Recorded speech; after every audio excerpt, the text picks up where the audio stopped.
Right, good morning, everyone. Welcome to the Adults and Health Committee on the 6th of March 2025.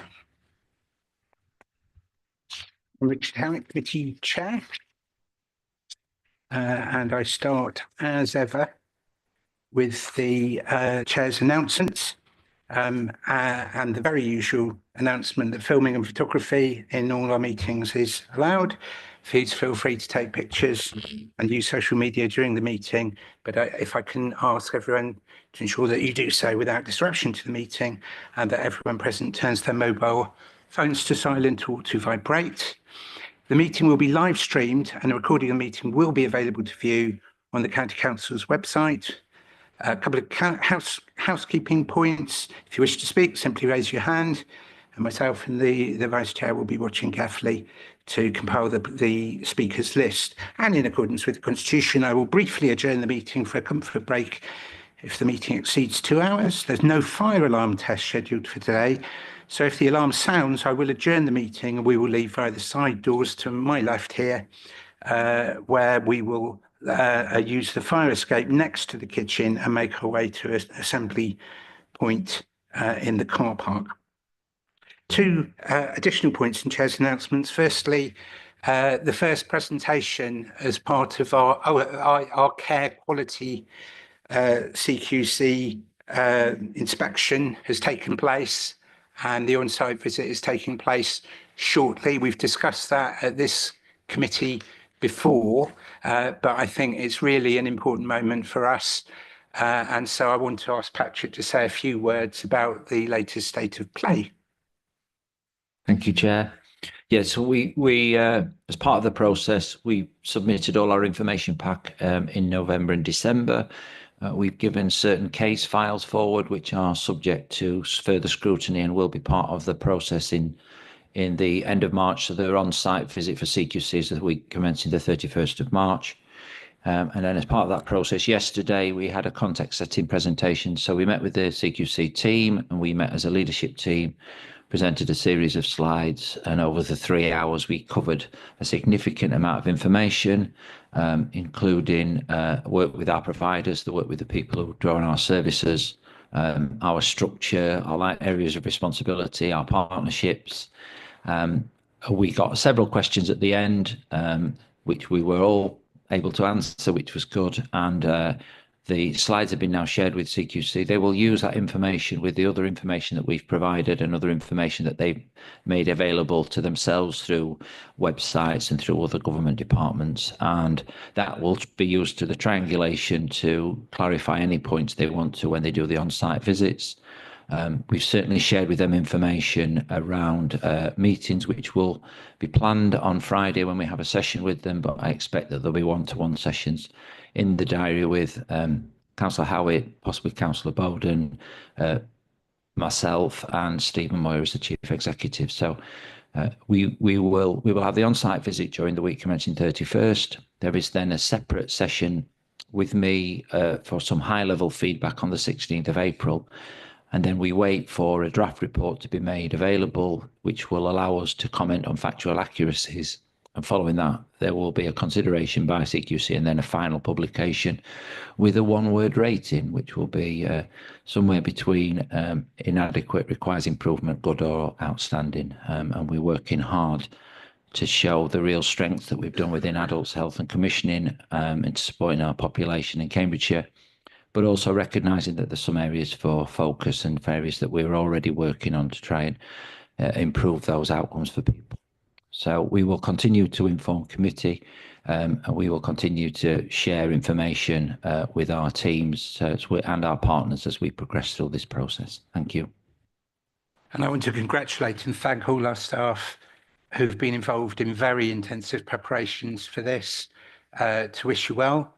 You've obviously consulted myself, Councillor van der Ven, and I think Councillor Bowden through the process. Thank you for that. But I'm also keen that all members feel ownership of this process. We certainly need to own its outcome as well. And so at lunchtime, our key member of staff, Rhiannon, who's leading on the preparations on behalf of Patrick is going to be downstairs running a stall in the reception area near the coffee bar, and I would like to invite all members to pop and see her and to have a chance to chat to her about what's happening and how we're responding to it, so that it's another way to try and inform all members of the committee. The second thing I want to do is to say a few words to you about the Learning Disability Partnership, and this is by agreement with the different spokes and with the executive director. So it's a short statement, and then I will ask Councillor Bowden to respond afterwards. On the 1st of April, very sadly, the Learning Disability Partnership, which provides an integrated service to people with learning disabilities by both health and social care in Cambridgeshire, will become separate services again.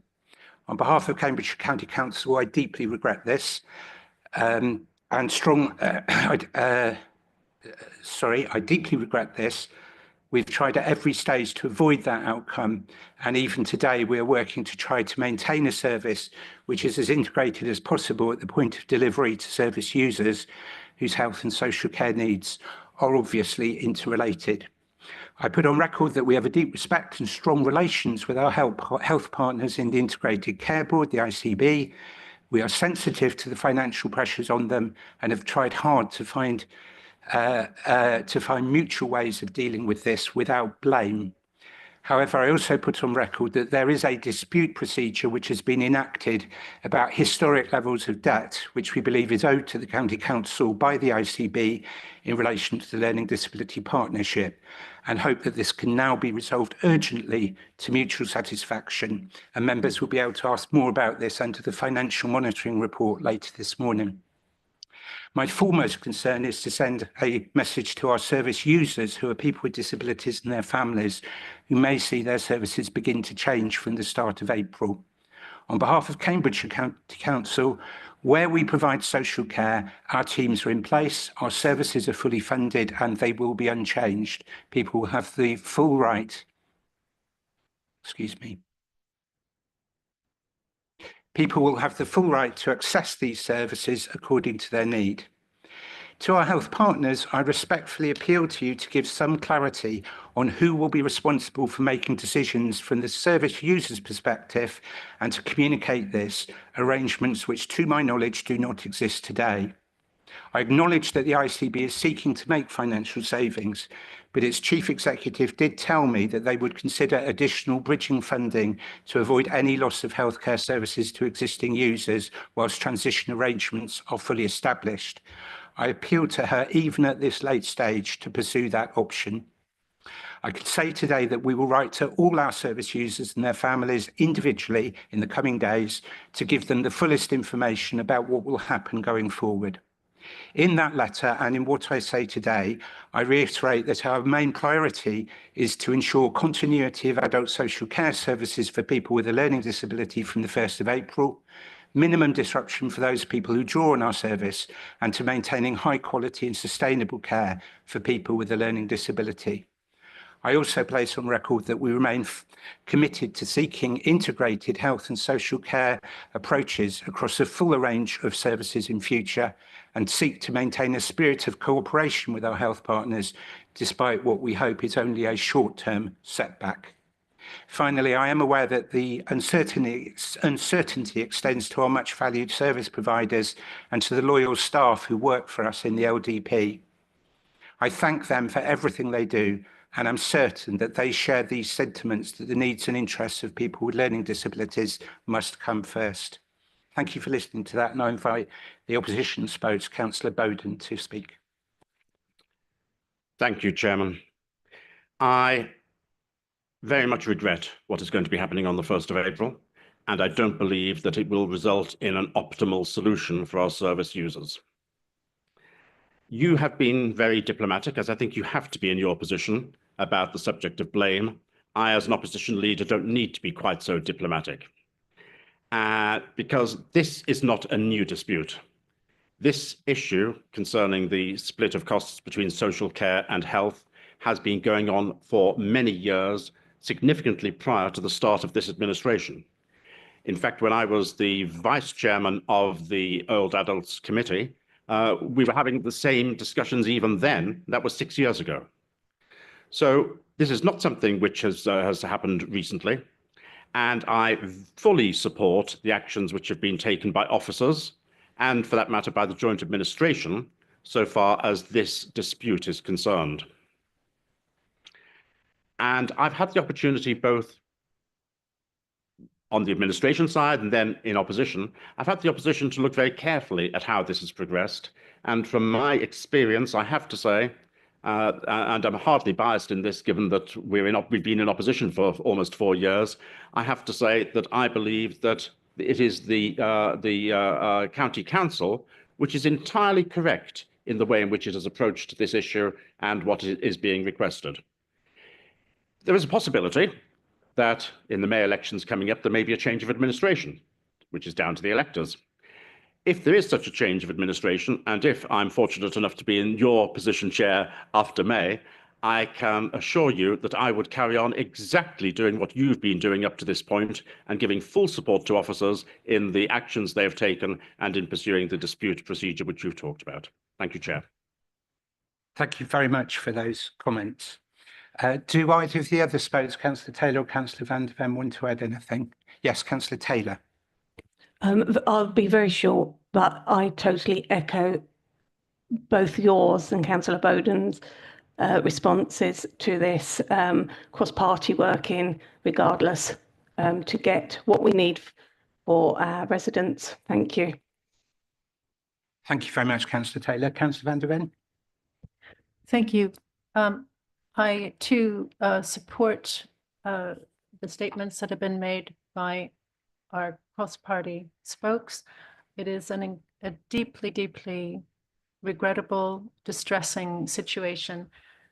This is about people with learning disabilities and their families and their support networks, and being let down.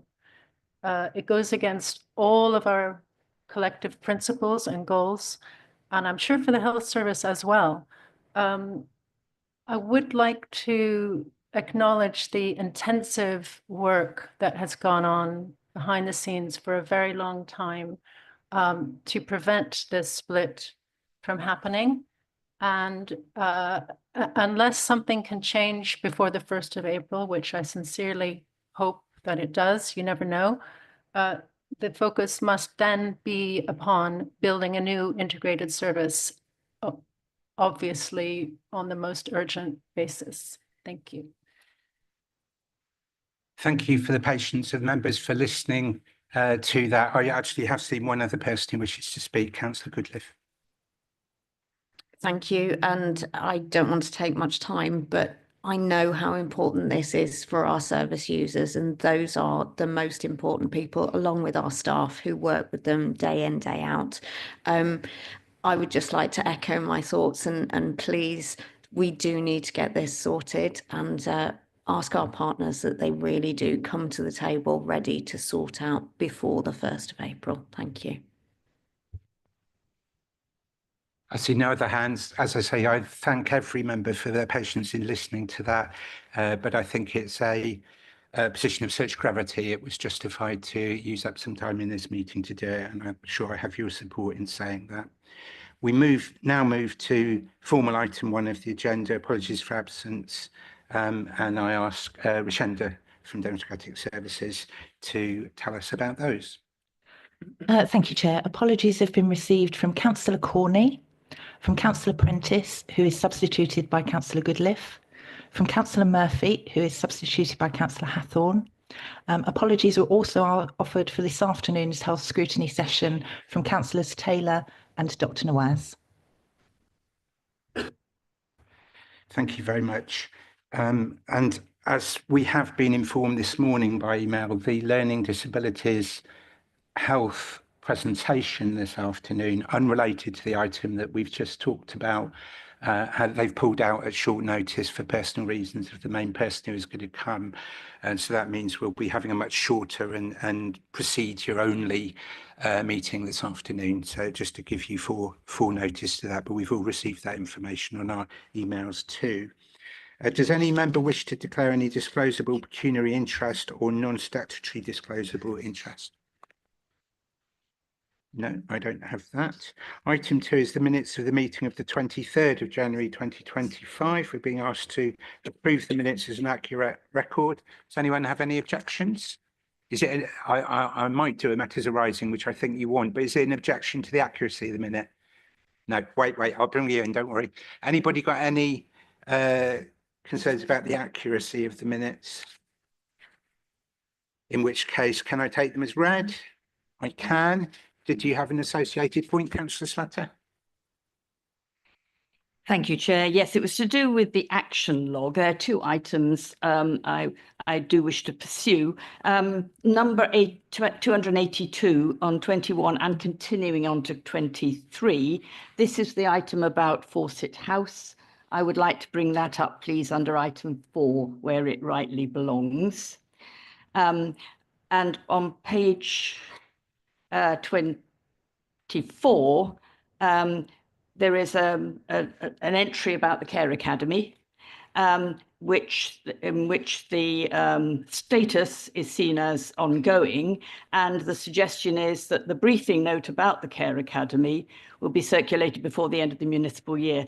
I would beg to modify that in that for those members to benefit from the knowledge that would come from the briefing note, I think it would be better in the next municipal year with the newly elected councillors, and I hope there will soon be more than a briefing, but a more detailed report. We had a good launch, and a lot of us want to know how it's going. Thank you. Is there any problem if we add that to the agenda plan for June? Yep. I'm seeing nods on both sides, so thank you very much for that. Thank you, Chair. For that.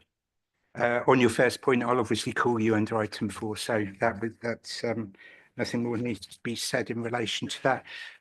You were ahead of me. Maybe you always are, Councillor Slatter. But on the action log, does anyone else have any comments or questions? That's pages. I haven't got the page numbers in front of me, but the action log that's in the papers in front of you. Anybody else got any questions or comments? No. Okay, that's noted. On item 3, petitions and public questions, none have been received this month, so we'll move on. Which brings us to our strategic report today. It's on pages 27 to 34 of the agenda pack, strategic development within adult health and commissioning. Sarah Bye, Head of Performance and Strategic Development, and Richard Hills, Interim Service Director for Commissioning, are joining us at the table. Many of the members around the table took part in a preparatory briefing on this that was held within the last 2 weeks, but it's a really important paper on our strategy going forward, and I thank Richard and Sarah and their colleagues for working on this. I invite Sarah to start the presentation. Thank you very much, Chair, and good morning, everybody. I'm here this morning generally in my performance capacity, but today the strategic development part of my job is going to be forming part of this paper. As you'll be aware from the paper, we're developing 2 areas of strategy to support the delivery of the Council's strategic framework, and we welcome the opportunity to discuss these developments with committee. The first of those is the development of an adults health and commissioning strategy, which will provide an overarching framework to set a clear vision, ambition and priorities across the Directorate as a whole, and also an all-age commissioning strategy, which is being developed to inform our commissioning priorities for the provision of services across both children's and adults commissioning. In particular, these strategies contribute to the delivery of Ambition 3, reducing health inequalities, and Ambition 4, people enjoying healthy, safe and independent lives through timely support that is most suited to their needs, and Ambition 7 for children and young people to have opportunities to thrive. Those are all our ambitions from the Council Strategic Framework, and we really want to make sure the connection is there in terms of the work that we're doing in the Directorate. So the development of the adults health and commissioning strategy hopes to provide clear aims for improving outcomes for people. That's ultimately what we want to do.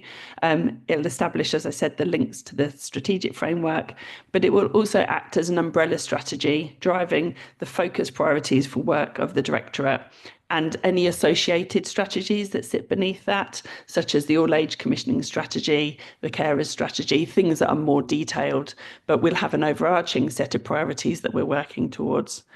The combination of both of these strategies will provide staff, partners, providers and residents of Cambridgeshire with a clear articulation of the priorities of adults' health and commissioning over the coming years. We've undertaken quite a bit of work to date. So what we've initially looked at is mapping all of our existing strategies. So we wanted to not discount the work that's already happened. So we've looked at existing strategies and the themes that have been articulated within them to make sure that they still work with the overarching framework that we're looking for this strategy development. We developed a set of ambitions for the Directorate, which have been built on the Council strategic framework, and they're outlined in the paper. So that's our Aspire ambitions, and that links to improving access, a focus on safety, increased place-based support, be innovative, reduce inequalities, and provide enhanced carer support. And these are focused on key areas that will support more granular detail, outlining the areas where we can deliver services and improvements that will make the most difference to the people that we support. To support the development of the strategy, we've been providing lots of ways for people to give us their feedback on the Aspire and the areas that they feel are priorities. So we've circulated an online survey to our partners, people with lived experience and staff, and we've had over 150 responses to that to date, and that continues to be available until the 10th of March. We've also held 2 internal Directorate workshops. We had over 200 people engaging with us on that. And we've also had some partner workshops for people with lived experience and also some of our voluntary sector partners as well, particularly those who work with us on a regular basis. We, as Councillor Howat mentioned, we had a members development session most recently, and also the opportunity to discuss the strategy developments with you here today. We're hoping that all of these ways that people have been able to engage with us will help to shape the initial draft, the narrative of the strategy, and then we'll have a further opportunity for people to comment further and feedback as the document is developing. We're really pleased with the level of engagement that we've had so far. It's been really great. We're collecting a massive amount of feedback and making that analysis palatable, because there's so much rich information there, and we'll be using that to inform the work that we're doing. I'm just going to hand over to Richard now, who's going to give a little bit more detail on the commissioning strategy development, and then we'll open for questions, if that's okay. Thanks, Sarah.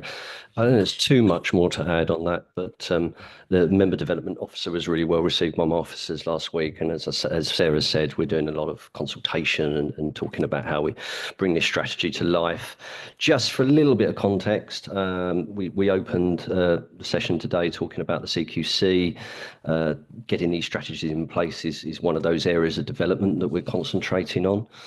So it continues to be really important to get these strategies live and used, and it's also bringing together a lot of work that's already there. So just to remind committee, there is already under national government guidance the need to publish a market position statement for adults and the need to publish a sufficiency statement for children's. The sufficiency statement is still being worked up, but will be published soon. The market position statement for adults is already published. These are big documents, 40, 50-page documents that talk about our demand and our analysis and the growth across the county and what we plan to do as commissioners. So that level of detail is there. This strategy is about bringing that together using very plain English, concise, high-level overview of our approach. We want the document to be picked up by our providers. We want the document to be picked up by people that draw on care. We want it to be really, really accessible. We want it to move to an all-age commissioning strategy. Children's and adults has been together as a commissioning option teams for a while, but there's still further work to do to make it truly all-age, even though we have a number of all-age contracts already. So there's work to do there, and we want to use this strategy to drive that. Increasingly, we want to move to an outcome-focused strategic partnerships with our providers, which means long-term moving away from spot purchasing to more strategic partnerships on the patch in a more place-based way. We want to support people's well-being, and we made a big emphasis on this with CQC yesterday, that our operating model in Cambridgeshire is very much leaned towards early help and prevention, and that's why we draw on long-term care less than a lot of other councils because of our short-term interventions, and the strategy will continue to want to build on that. We want to explain to the market what we want more of. We want to be very clear with the market that we do want to see more supported accommodation in county with core and cluster models. We want more extra care housing, and we want more place-based VCSE offers on the ground, building on our Care Together programme. We also want to work in partnership, linked to comments around LDP. We're really interested in integration, and we continue to be interested in integration as one of our efficiencies and ways forward for delivering services to the people of Cambridgeshire. And absolutely underpinning all of this is the operational commissioning work, which remains supportive to local providers to sustain the market and build a responsive, inclusive, fair and well-led care market to support our residents. I don't think I need to go further on that because I want to give lots of time for questions. Thank you to both of you. Did you want to come back at all, Sarah? No. So thank you. Really interesting work. Let's see what members want to contribute. Councillor Daunton. Thank you, Chair. Thank you very much for the paper and also for the very clear presentation. You talked about feedback and the survey. So a couple of questions on that. It sounds from what you've been saying that you've got a richer amount of information, not just quantity, but quality of information. If you could, if I'm right on that, maybe just confirm it. And is it richer than in previous years? So you're able to really build on the information that you've got. I just want to look sort of historically at the kind of information that you're getting in. Excuse me, and also just to how the strategy will capture that information going forward, and whether or not you're picking up that there are groups that you're not hearing from that you might need to do a little bit extra to find their voice. Thank you. As usual, we'll take a round, so if you can take notes and then reply at the end. The next person I have is Councillor Bowden. Thank you, Chair. I very much support. It's very obviously appropriate to have an overarching strategic document in front of us such as this, despite the fact that this council is unlikely to exist much beyond the next 3 years. The likelihood is, if local government reorganisation takes place, that this council will cease to exist on the 31st of March 2028 under the current timetable. Having said that, we can't just stand still and say, oh, we're not going to exist in 3 years' time, therefore we're not going to do anything. We have to continue to move forwards with the services which are needed for the residents here in Cambridgeshire.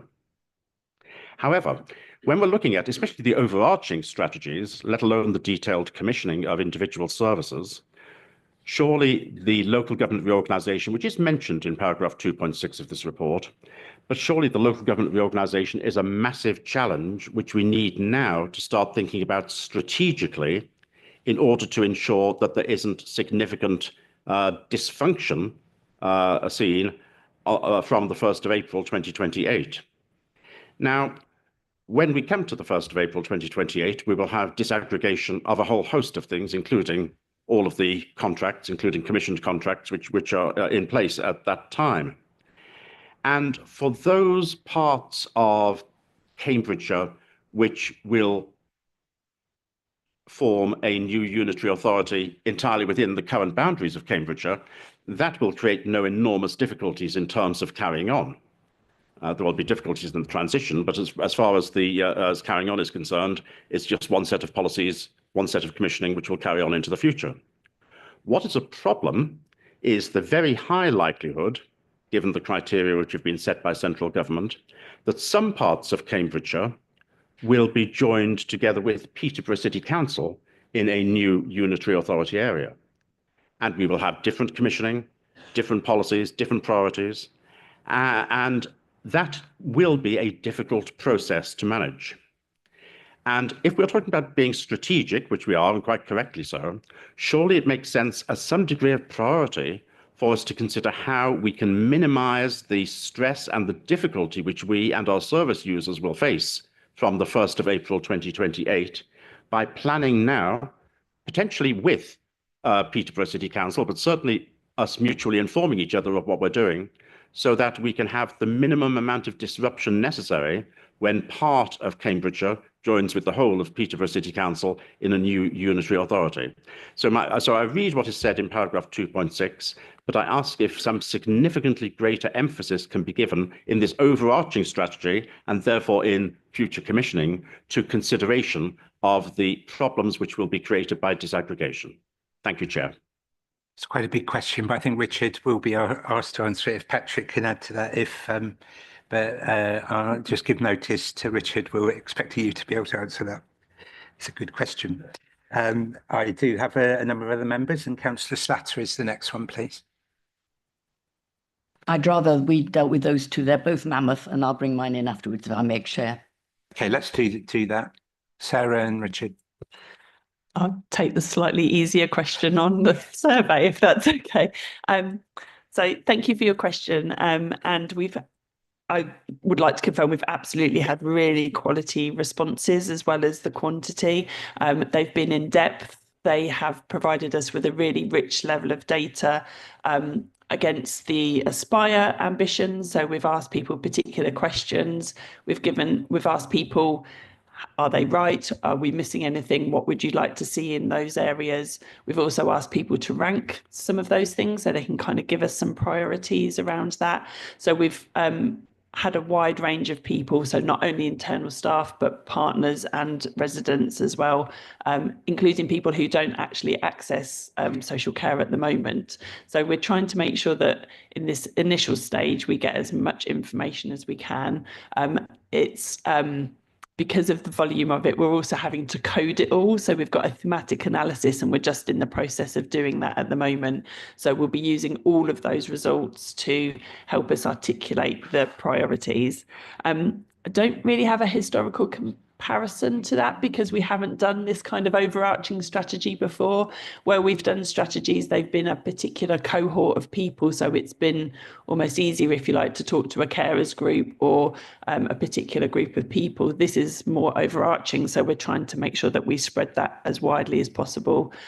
We're definitely going to do a phase 2 of engagement so that people can see the output of what they've told us initially, but absolutely then looking at who haven't we heard from. So all of those different groups. And at the moment, we are working with all of our partners who work with people with multiple disadvantage or mental health needs or have a learning disability or autistic. So we've asked them to go out to their groups, but we know there will probably be pockets of people that we haven't heard from. So we've asked people to let us know where they're from, what their background is, so that we can then go back out more proactively to some of those other groups, and we can work with people in our voluntary sector to try and access people in a way that they feel that they can contribute. And we've not just done surveys as well. We've gone to Huntingdon Library, for example, and sat and talked to people there. So we're trying to be not just asking people to come to us, but we want to go out to the communities as well. I hope that's answered all of those questions. I was really interested. I was interested to know about any historical information that you have, and so I think it's really good that you're going in a new direction, and that you confirm that. Thank you. No problem. I'll hand over to Richard and Patrick for the response to the next question. It's a very good question, but it's a very big question. I think what I'd say is, and I think councillors have raised it before, I mean, the primary concern obviously is our residents that draw on care, and it is going to be 2028. And we do know we have to keep going and providing our care regardless of how we're structured.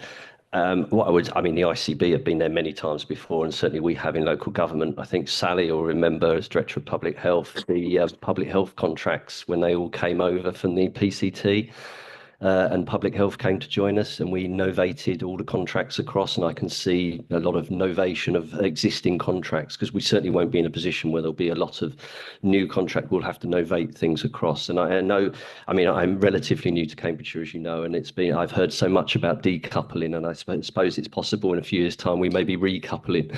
There's a lot of changes across the patch, but I think inevitably will be focused on the services and setting up the right services under this strategy.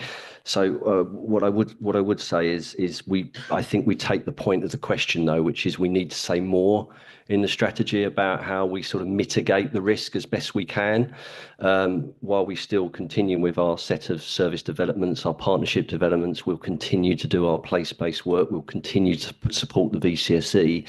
I think we need to probably put more in our strategy around, we recognise that this is going to be a big shift for how we structure ourselves, and it will be about how it has the minimal impact on our service users. If I could just add, I think Richard makes a really good point there. I think there's a recognition that we probably haven't reflected strong enough in the paper the need to understand about the implications of local government reorganisation. And I think Councillor Bowden's made that point previously around the capital spend, and it's something that we are acutely aware of in preparing reports. And I think we need to think about how do we reflect that in this strategy, because whilst the population for Cambridgeshire remains static, and despite what the different boundary arrangements will look like in the future, if one of those models includes Peterborough City and then Peterborough City Council's responsibility, clearly they need to be part of our conversation. So certainly our stakeholder around sharing the strategy with them to get their input. And similarly, if they're developing a strategy or have done and they're longer term thinking, we need to understand that, because that population and the opportunities and the challenges that bringing that population together into a single or a multiple unitary arrangement will create some challenges around how do we meet people's needs going forward. What we've got to focus on though is that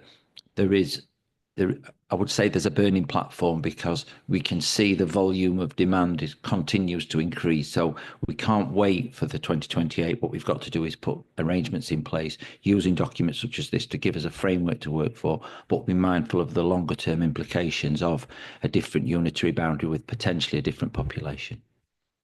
And the only thing I'll add, it's completely understandable that you referred to Peterborough is referred to, but of course, we'll have an obligation to all successful authorities, whatever the final way that the cake is cut in Cambridgeshire.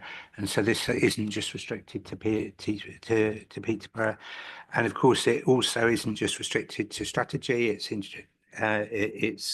connected with our capital programme, as you've rightly said. It's connected with our procurement. If you recall, we did make a commitment at the last meeting to go to strategy, resources and performance, because these are issues not restricted to adults and health. They affect the whole authority, and both Councillor Bowden and I will be at the meeting next week. Councillor Goodliffe will be there. I think others may be there, and I think it's important that we raise those issues there, because we need authority-wide responses on some of these points, not just ones for adults and health. But I thank Councillor Bowden for raising it.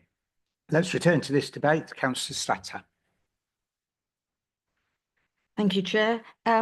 Yes, I did flag up at the beginning that my remarks were going to be, and questions were going to be associated with the Action Log 282 comment.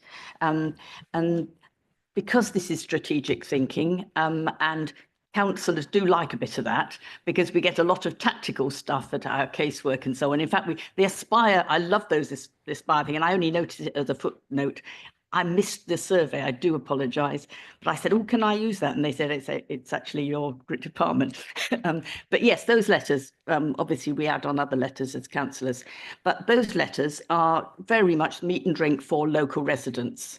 And indeed, I mean, I don't have a parish council, but there's another layer of government, isn't there, Councillor Bowden, that is not mentioned in the central government's thinking, and that is parish councillors. And when we're talking about, for example, this was accommodation for working age adults, strategic thinking, there is an aspiration to have more in-house. Fine. We also know we need the right sort of accommodation for non-working age adults, like myself. And there, the strategic thinking is, I think it starts in the service committees such as this one, and in COSMIC, and in children and young people. But the comment on the action log was, future proposals will be subject to a key decision at committee. Now, this is a bit of a brush off. it means that you'll get a chance to say something later. And actually, I think councillors have something very useful to contribute, both on their own account and the people they know, to get in there right from the beginning. Hence my wanting to base this on Fawcett House. This is my last chance because I shall cease to exist as a councillor. But Fawcett House is, it used to be an infant school. It was built as an infant school to go with an old in a 1950s council estate. It's had a bit different changes since then. It's council accommodation over offices and meetings. A really big site. And the location is superb for health-based, place-based, integrated neighbourhood stuff of one sort or another, as well as residential. It has a backup planning permission for residential. It would be deplorable if we missed that opportunity. And there may be councillors in this room who can think of similar places in their villages and towns where they can see the potential of an existing county asset, and we must not let it go just onto the market. I've done share-based exercise. You use a place associated perhaps with a residential home, associated with a parish hall, anywhere you can get hold of really with enough space to put the chairs where you want them. Those sort of facilities are magic for the preventative health, preventing ill health stuff, helping people stay mobile and active in body and mind. And we mustn't miss that opportunity. So I'm just flagging it up to the people in this room and the officers who will continue this good work. Please let's not lose Fawcett House, its full potential. But the talk about the value of the site lies in more than the money we could sell it for. Thank you. That was not a question, really, I'm afraid, but I had to take this opportunity, Chair. Thank you for giving it to me. And of course, it's entirely relevant because estates and accommodation are part of this strategy, and you're asking whether using that example, this strategy is going to make a difference. So I think that's a perfectly proper question to put. Thank you. Councillor Seif, please. Thank you, Chair. My question is not following on, but it's also prequel to the question posed by Councillor Bowden, who, as ever, has preempted a little point that I was going to make as well. But the strategy itself, Aspire, what is there not to like? We love it. It's very good. But one word that seems to pervade right through that strategy is the word more. More access, more early years intervention, more accommodation, more. And it's all good stuff, and we should indeed aspire to it, but I cannot imagine, and you've made the comment under financial implications, that there are no financial implications. It seems to me that this will cost more when you eventually plan it out and put it into the business plans in the future years. And I am speaking to the next council. I'm not speaking to today. We're looking at a strategy that's going over a number of years, at least, well, 3 years, but possibly 5, as you said.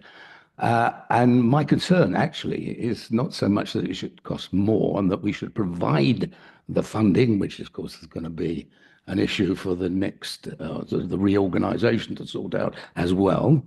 But I mean, we've got another 2 years. And I do not want to see a cutback in the mainstream services that we're already providing. So my question really is, can we be assured that we can cost this within the budgetary framework that we already have, and that we will not impair the basic statutory services that we do? I mean, preventative care is part of our strategies and statutory services, but I need to know that nothing will be that we're providing now will be impaired by taking on this particular strategy. So it's a boring question. It's about money, as often is the case. Thank you. Thank you. Councillor Black. Thank you very much, Chair. First thing I'd like to say is about, we've got a lot in this document about provider relationships, at 3.7, for instance. And I'd like to say I'm pleased to see at 3.9 we have the phrase supporting a strengthened social care workforce. Because I feel like we don't need to be, there's perhaps more emphasis here on the providers, but we really need a relationship with the people who actually do the work on our behalf and are delivering the stuff for our people. And I hope we are going, you can confirm that we are going to be serious about strengthening our social care workforce. I hope that they will also be strengthened in having stronger trade unions representing them, and that we are serious about rewarding people properly and treating our care workforce, or in particular the people working for contractors, with the respect that they deserve. I want to get a little bit big picture now. I mean, my feeling is that what we should be talking about in a document like this, if things were going smoothly, is about building a national care service, something to rival the success of the NHS, something that we could say to the rest of the world, this is the right way to do it. Because in this debate, I'm not getting the feeling that I think we should have, that we are talking about a service that is in crisis, that we have care providers who 20% of them get sort of CQC reports of needs improvement or inadequate, which means much, much worse in the social care service than it does in schools, for instance. It seems to be never happen, things are happening. And I feel that the government should be going much further and faster. We need our policies now. We don't actually need a new report. We've had lots of reports. We know exactly what the problem is from numerous reports, like, for instance, recently the Unison Fabian report. And we know that we have two huge problems in social care, one of which that it is underfunded and has been underfunded for a long time after 15 years of the government neglecting it. And we should be telling the government that we need to do something about this, but we know that at the moment there isn't, sadly, a rescue coming. The government is still short of money and doesn't feel it's in a position to reverse all those terrible cuts. And we have a second problem in that the money that we do spend, much of it goes straight through our hands into private profit. And I've highlighted money going out to the Cayman Islands and Jersey. And that, it seems to me, is the one source of income that we could, where we could reduce something and actually have some more money to spend on our users. So we're looking at a situation as well where we have a shortfall of care. We're expecting the needs to increase and for the market that's in place at present to be totally inadequate, for it to need to expand in various ways. And I'm looking at 3.11, where we say that we've got a commitment to delivering in-house provision. I think it's a shame, really, that after 4 years, we're only getting this coming to council in June 25. But it's good that it's there, and to continue to deliver a mixed economy. I'm not sure if over the last 4 years we have been delivering a mixed economy in care. And it worries me that we keep getting reports to this council agreeing a contracting situation. What the government could do us now is reform commissioning, because at the moment I see the commissioning structure we have is biased towards the private sector, and there's talking about efficiency and savings, but too often, I know from having worked in the public sector, it's a euphemism for cuts a lot of the time. And yeah, I think we need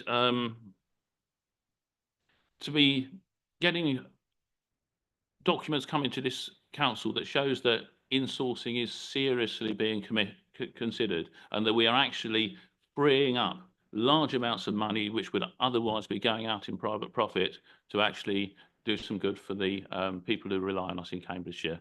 So I hope that's the way that we could be seeing ourselves going in the future. Thanks. Thank you. Next is Councillor Van de Ven. Thank you. I think it's a great paper, and strategy papers are, I find strategy papers difficult, but this one, I think you really did bring it to life in so many ways.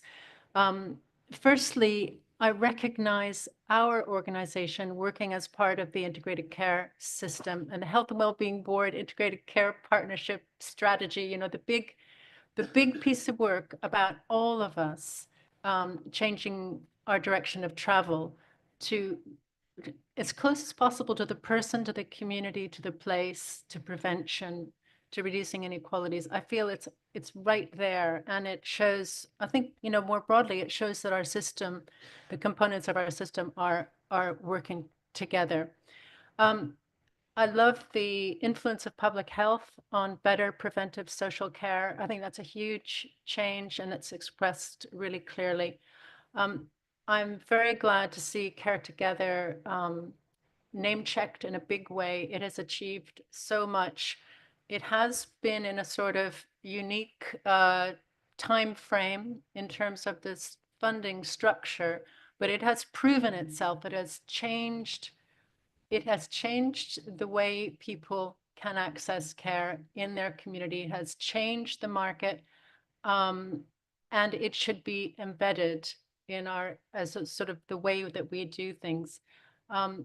It has been great for local, small, independent business. Yes, private, they must make a profit to exist, but local, small business is a great achievement. And finally, I would just like to say something about continuity. Councillor Bowden talked about local government reorganization. I would like to say that the Care Together program drew a huge amount of excellent work from the previous administration under Neighbourhood Cares. The principles are there that I talked about at the beginning that are this part of this paper, and I'm sure will continue. Absolutely, the whole question around contracts and business are going to be very serious challenges for local government reorganization. But I think the principles of the direction of travel are you know, there's a very strong consensus around that. Thanks. Councillor Goodliffe, please. Thank you. I really welcome the proactiveness of this as a strategy and how it works to co-produce, making sure that the voice of people and users is at the centre. My question is around the sufficiency in children's, and I'm looking forward to that document. I do read 50-page documents. I don't sleep well. My question is around transition and working together to make sure that those transition points are as well managed as possible. As someone who struggles with change, I know that the transition points between children's services and adult services is a really tricky time. And I know that we're working together to ensure that we manage that as well as we can. The use of the phrase all age commissioning, I know should not be confused with one size fits all, and any person of any age can go into the same place, because I know that we all have very different needs, regardless of age, but because of age at times as well. Can we just have some reassurance around that transition point, and that we are working to ensure that going forward transition is seen as a benefit rather than a tricky time? Thank you. A couple of comments from me. One is we've both got too much strategy and not enough.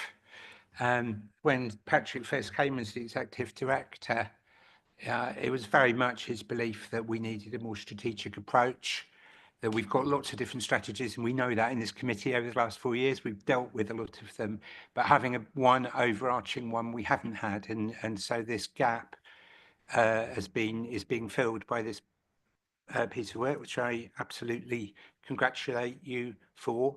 And if there are other gaps within that identified, then that's also going to be a really helpful part of this process. So I view this as a very, very positive exercise. In response to what Councillor Black has said, I completely agree with his comments. It's interesting, in the January finance report, there were more clear examples of where in-house sourcing would happen than we've heard in this paper. And I've heard Richard Hills talk about those examples. It seems there is a difficulty in writing them down. And so, like Councillor Black, I look forward to that report in June where they get written down. On the points made by Councillor Van der Ven on Care Together, I want to make clear, she and I have asked officers to change the narrative We don't want to hear again that Care Together is stopping next year or in 2026. It's not a separate funding scheme. It's a design for our future of commissioning based on integrated neighbourhood and closer to communities working. So we want that ruled out of the narrative. This is not something that is led by how we structure our finance monitoring report. It's about how we're going to structure our entire service, and we need to hear different language coming from our officers on that.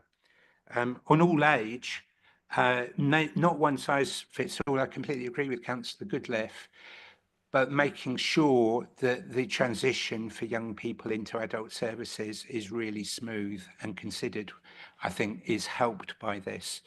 And that's certainly, I think, her and my expectation within it, and we thank officers for that. And finally, I thank what Sarah By put in the report hasn't spoken too much about the co-production element of this. We've really gone to our service users and made sure that they're telling us what they want in this strategy, and it's their strategy, not a strategy just of the council. And I appeal to Sarah and all the colleagues working on this to carry on seeking as innovative ways as possible to pursue service user involvement as this moves to the next steps. I'm sure they will. I know they want to. I know they do. But it's quite proper that as a committee we urge them to continue that. Sarah. Thank you, Councillor Howard. There's quite a bit there, so I'll pick up some questions. I'll then hand over to Richard, perhaps to fill in any of the gaps of the ones that I've not been able to do, but we'll try and take them as we go through. So I think firstly, Councillor Slatter was around the Fawcett House, but broadly the community assets that we might be able to focus on, because absolutely that's where a lot of prevention takes place. We know from our public health colleagues, as you say, some of the classes that are around physical activity are all absolutely form part of the fabric of our communities, and definitely where we'd want to see lots of the work that's done in communities to happen. In particular in Fawcett House, I know that that particular property is being reviewed by Strategic Assets as part of the kind of council-wide programme, but we're absolutely involved in those discussions about what would happen to some of those assets going forward. I don't think there's a conclusion to that yet, but it's definitely being part of the conversation. Just add to that, we're working really closely with, it follows, your question follows our first strategic paper we brought in here a few months ago on housing. It still remains front and centre to how we deal with complex care. We don't have a suitable supply of housing in a place-based way right across the county for enough extra care housing units and enough supported living units. We're being told we need around 40 additional supported accommodation units a year and around 60 extra care housing units slightly later on, but they've been modelling it out to 2041. So really important. We were, myself and Shauna were just meeting with property last week to talk about how we boost their resource to support us, right? And actually all age us right across social care, because children have the same issue around making that supply of housing across the county. So yeah, a really live debate, and something we said again was an area of development to the CQC, because we can see that in terms of managing our demographics over the next 20 years, that is one of our biggest push points. So it's a really important area for us. Can I just interrupt with apologies? I know there's a member of the public at the back who's blocked the door there, but it must be very inconvenient if it comes open, but it is a fire exit. So can I just ask the committee staff to ensure that that fire exit is unblocked? I apologise. I know you were making every good intention, but we can't have a fire exit blocked. I do apologise, but it would be a derogation of my duty not to insist on that. Sorry. Thank you so much.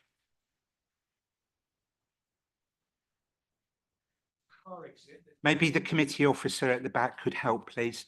Right, can we ask Sarah to continue? Thank you, Chair. Councillor Seath, absolutely. Cost and managing demand are two of the big priorities that we need to juggle going forwards. But we don't, within the strategy, we need to recognise that we have seen and will continue to see increasing demand as our population grows. What we want to do is make sure that we're increasing access at all the right points, so that that is a way of us being able to manage demand at its earliest possible opportunity. So we want to do the things around prevention. We know a huge amount of our demand at the moment is around short-term interventions, making sure that we're providing the right information, advice and guidance to people.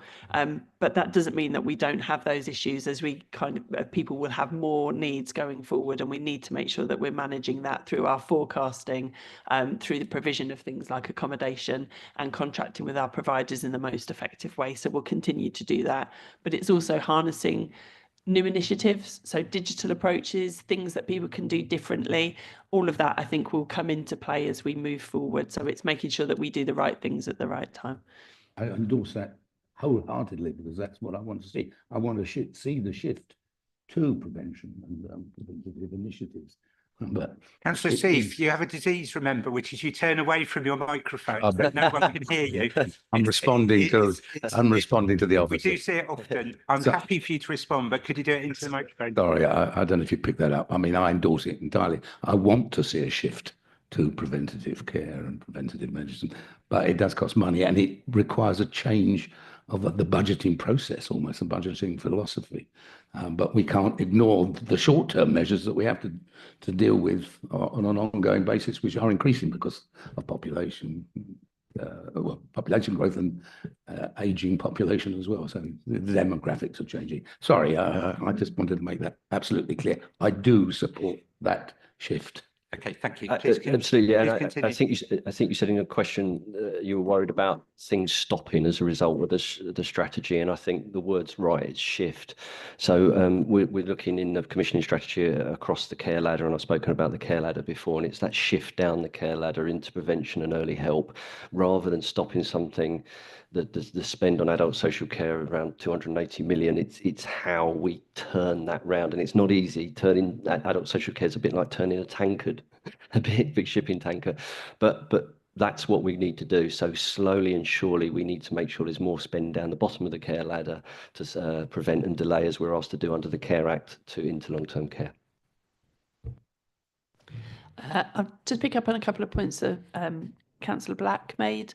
So just to talk initially about the internal workforce, and that's part of strengthening our kind of adult social care workforce, and we've invested already in our internal workforce through our apprenticeship programme. We've had 18 apprentices that have recently started. It was a real focus of ours to provide as much opportunity for people as possible. So that's a huge number of apprentices that have begun with us their journey into adult social care, and we know that we're going to be able to continue to support apprentices. We've got a really effective learning and development offer to make sure that we try and retain people as well in adult social care. We know that can be an issue with turnover, so we want to make sure that Cambridgeshire is a place where people want to work. So we've got a number of different offers that we've really look to strengthen to make sure that our internal workforce, but we know that as we go forward, we want to make sure that that continues, bearing in mind the fact that some of the workforce may, through LGR or other means, will want to look at where they work in the future. I think Richard's going to pick up on a couple of the points around kind of external provider workforce as well. Yeah, in terms of, I mean, Councillor Black raised the point that the system nationally is underfunded, and I think we'd all agree with that, and we talked about that in the last committee when we set the budget. I think it's probably worth raising it's not quite as binary as the private sector and us. I think the greatest example of that is the work of Care Together.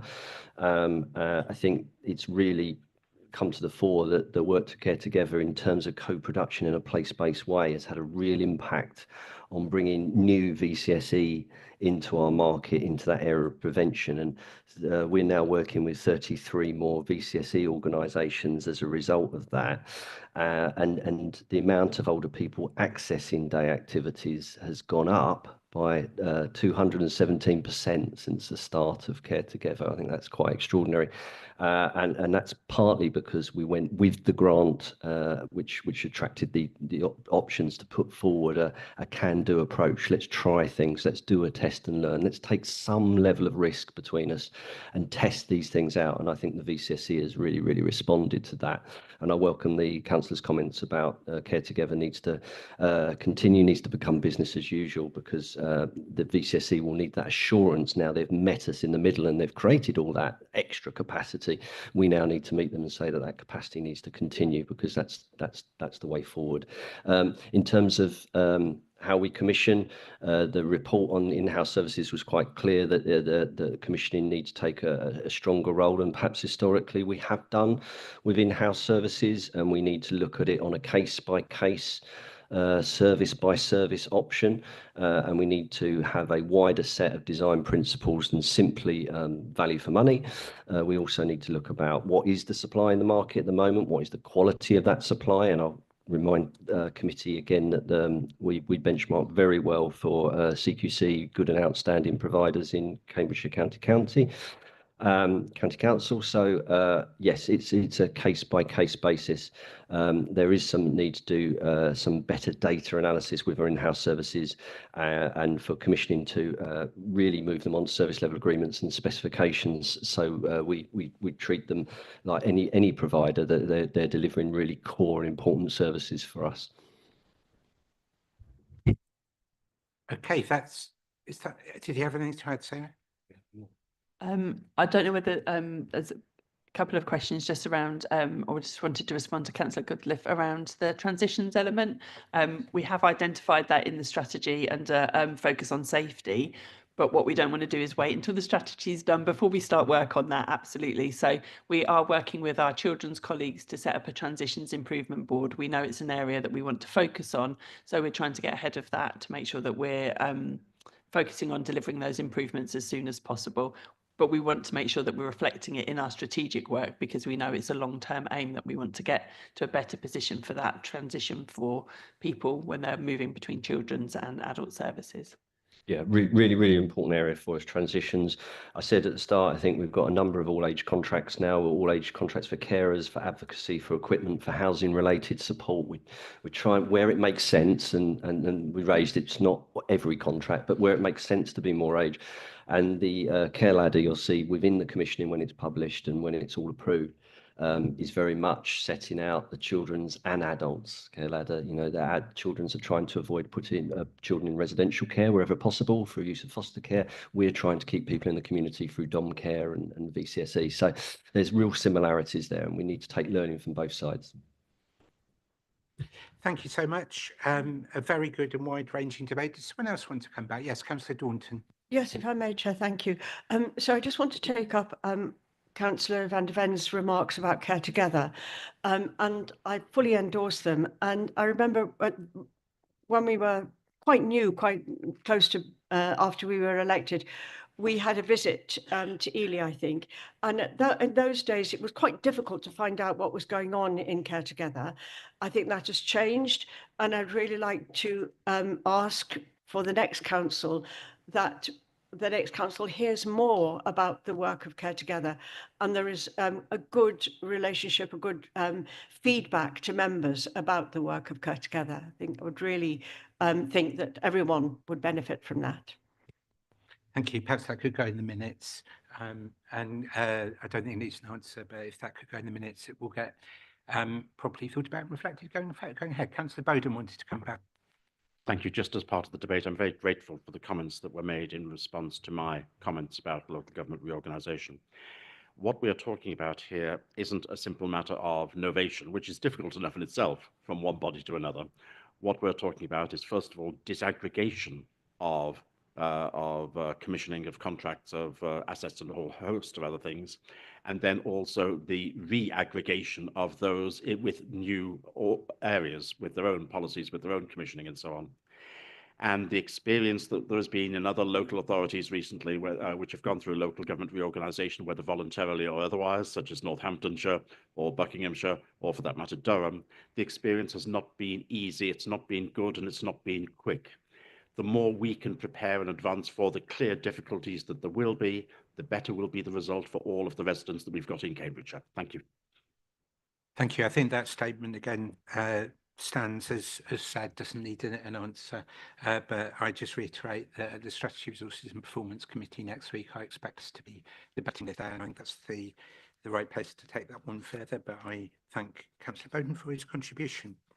The recommendations we have in front of us are A, to scrutinise the contents of the report, which we've done, B, to support the development of adults' health and commissioning strategy to inform the priorities of the director, and C, to support the development of an all-age commissioning strategy to inform commissioning priorities. I'm looking left and right. Can you nod at me if you're happy with that?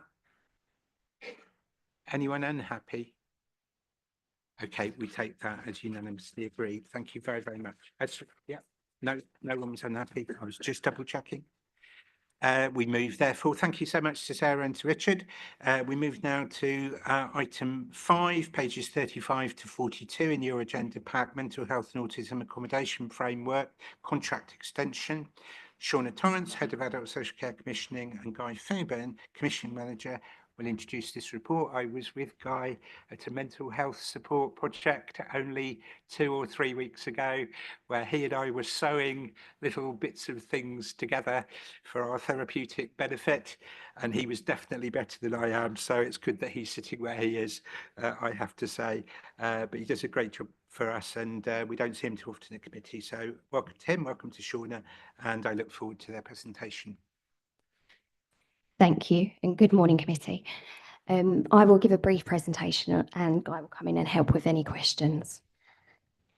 This paper is seeking committee support to extend an existing framework designed to deliver specialist accommodation and support to people with autism and mental health needs. This framework was referred to in the strategic paper we brought on working age accommodation to committee in December, and forms a fundamental part of the actions we are taking to address the shortfall of accommodation within this area. As highlighted within the paper today, this framework has not been able to manage as much demand as originally intended when established due to the low number of providers delivering services to people through it. However, following much engagement and consultation with the local market and our providers, we have recently reopened the framework with the aim of increasing that capacity. Whilst the award is still being finalised, I'm really pleased to say that this exercise will see a huge increase in that capacity of circa 400%. This will take the number of providers from 15 on that framework to around 90, which is really, really positive in meeting that demand moving forward. This will go a long way to helping us shape this market and to address the current and future demand requirements. It will also enable us to achieve the savings that we've currently got allocated within our business planning process through reducing costly out of area and off framework spend, and enabling us to deliver the best possible outcomes for people. Okay, thank you so much for that. Can I take questions and comments from members? I think maybe Councillor Bowden. Yes. Thank you, Chair. Always happy to do so. I think my questions are mainly, Chair, for you and for the Executive Director. I don't have any problem with this paper. I think it's a very honest paper, saying what the difficulties have been, and it's clearly delineating what the proposed actions are to make things better, and I would support this. I'm unhappy about 2 things, though. The first is this paper is coming to us only 3 months before the finish of the 5-year period. And we're given, if we didn't like this, we'd have no real alternative because there wouldn't be enough time to recommission and go through a commissioning exercise. So we're being presented effectively with a fait accompli. Now, I don't mind in this case because I'm happy to go along with this. But we really should be provided with alternatives and ask for extensions in enough time for us to make have a serious choice as to whether we accept what is recommended to us or whether we go in another direction. And I would just like an assurance from the Executive Director that attempts will be made in future to ensure that timing of papers such as this would allow such choice. And my second question, which is primarily to you, Chair, is to ask if you would use your discretion to allow a slight change in the recommendation to delegate the authority not merely to the Executive Director for adults to exercise the option, but to do that in conjunction with you. Because I believe it's really important that there is democratic control of all of this, as well as officers being told to do things. And I would therefore encourage you, if you'd be kind enough to do so, to change the recommendation so that you are specifically named as being an individual who needs to be involved in the recommissioning process. Thank you. Thank you. Just to put on record that I've already discussed that with the Executive Director, but he gave me a very good answer, and I'm sure he'll comment at the end. But it may not be. You know, I think here one has to be very cognizant of the proper role of us as members, Mr. Chair and Vice Chair, and proper role of our officer colleagues. So it may not be a yes, but I'll let him answer that. Do you want to do it straight away?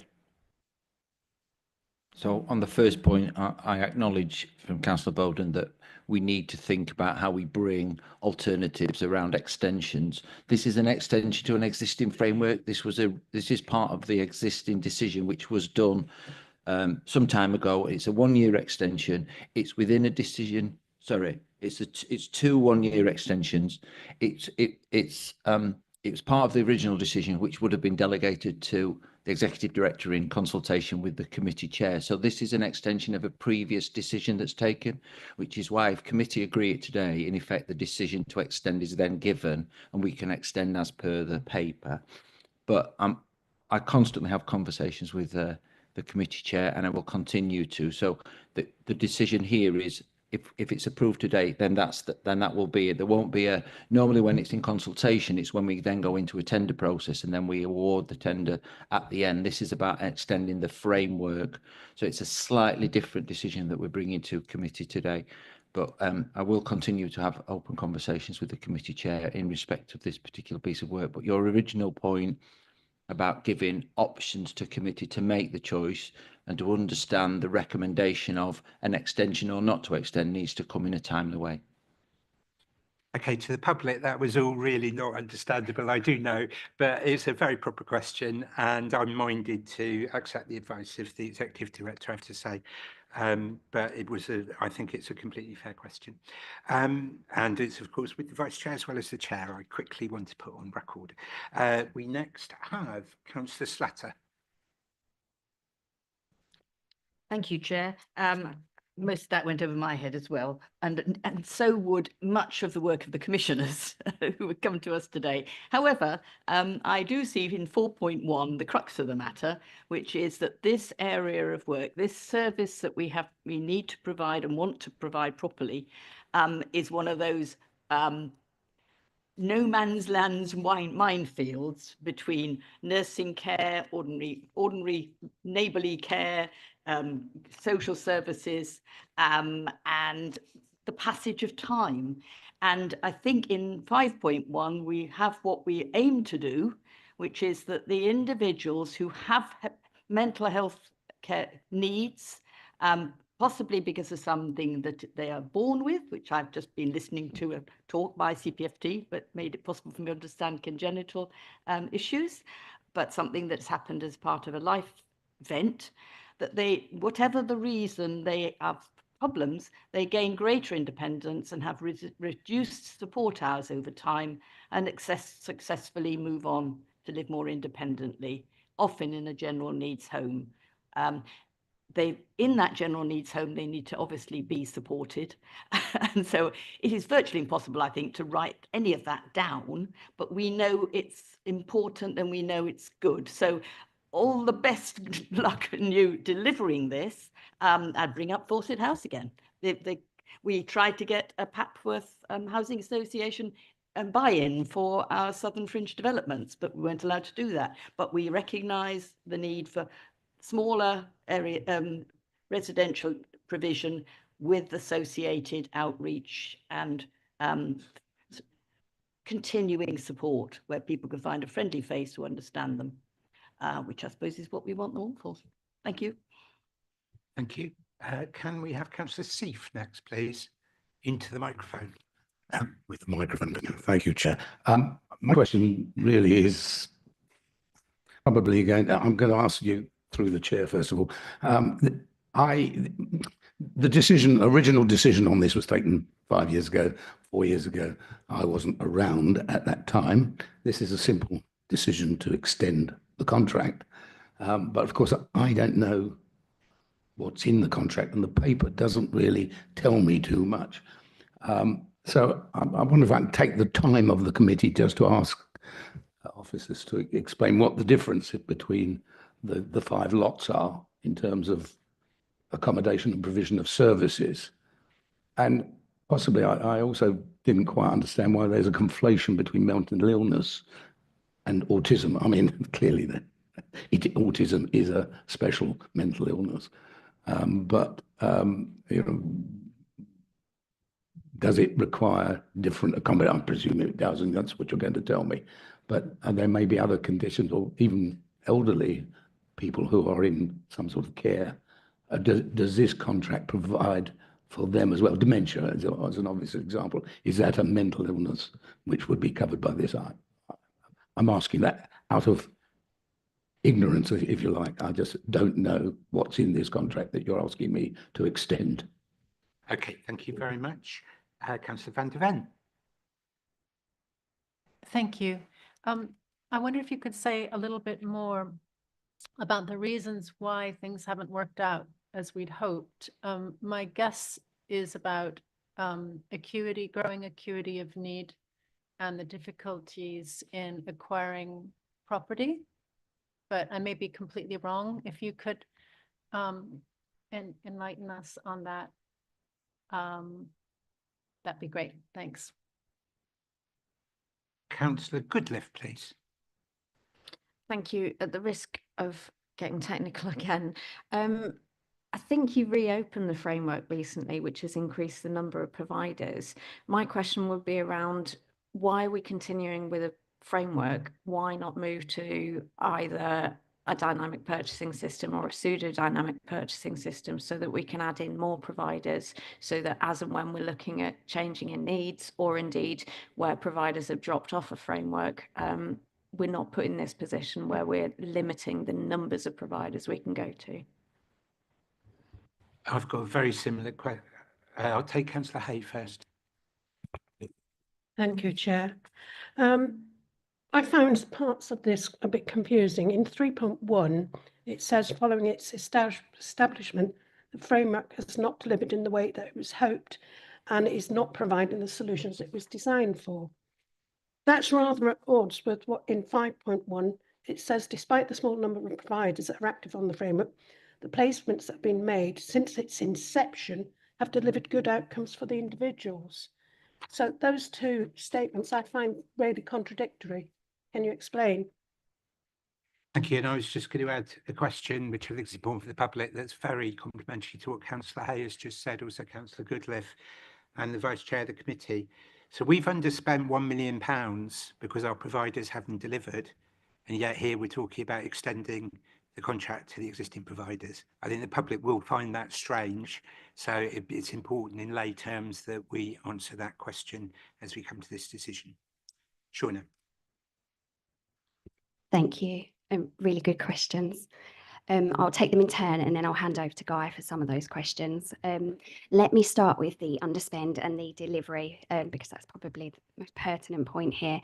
So the framework hasn't delivered today in that it hasn't had enough providers on it to deliver the capacity we require to meet demand. But the providers that are operating on that framework are delivering a good quality service with great outcomes for individuals. So what we were seeking to do by reopening that framework is expand the number of providers delivering, and that will hopefully address the spend going through the framework in terms of removing any underspend, and mean that we're expanding it to more people who can continue to achieve great outcomes, and we will achieve value for money from the council's perspective. Just going to your point, Councillor Goodliffe, around the reopening in a framework and whether we've pursued other models. We are absolutely looking to do this in the background. So we've reopened the framework so that we are making movement now. We've got an established framework.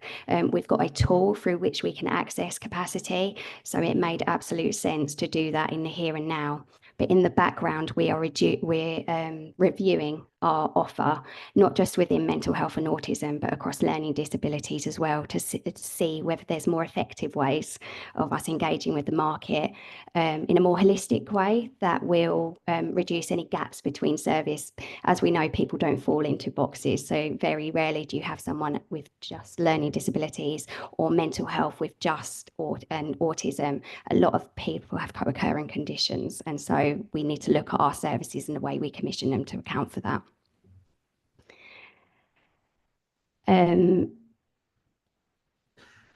Councillor Van der Ven, you asked around the reasons why things didn't work, and I think I've probably covered that off today in that it wasn't the quality of provision we had, it was the amount of provision we were working with through that framework and the number of providers.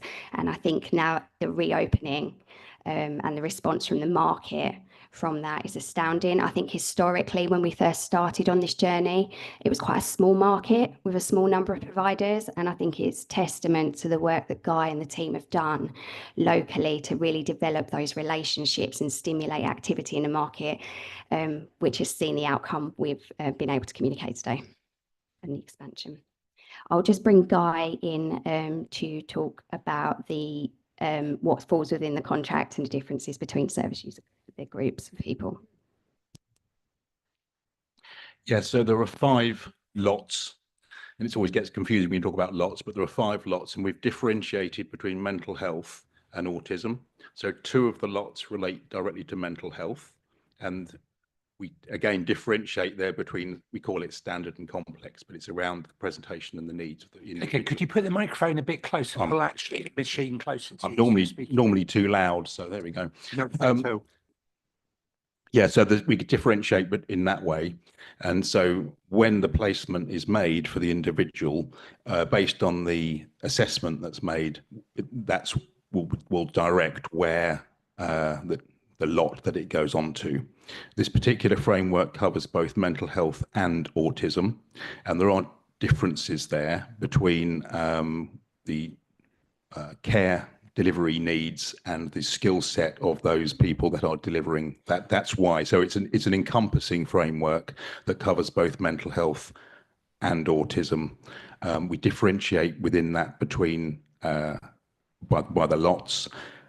4 of the lots directly relate to supported accommodation or supported living, as it's sometimes referred to.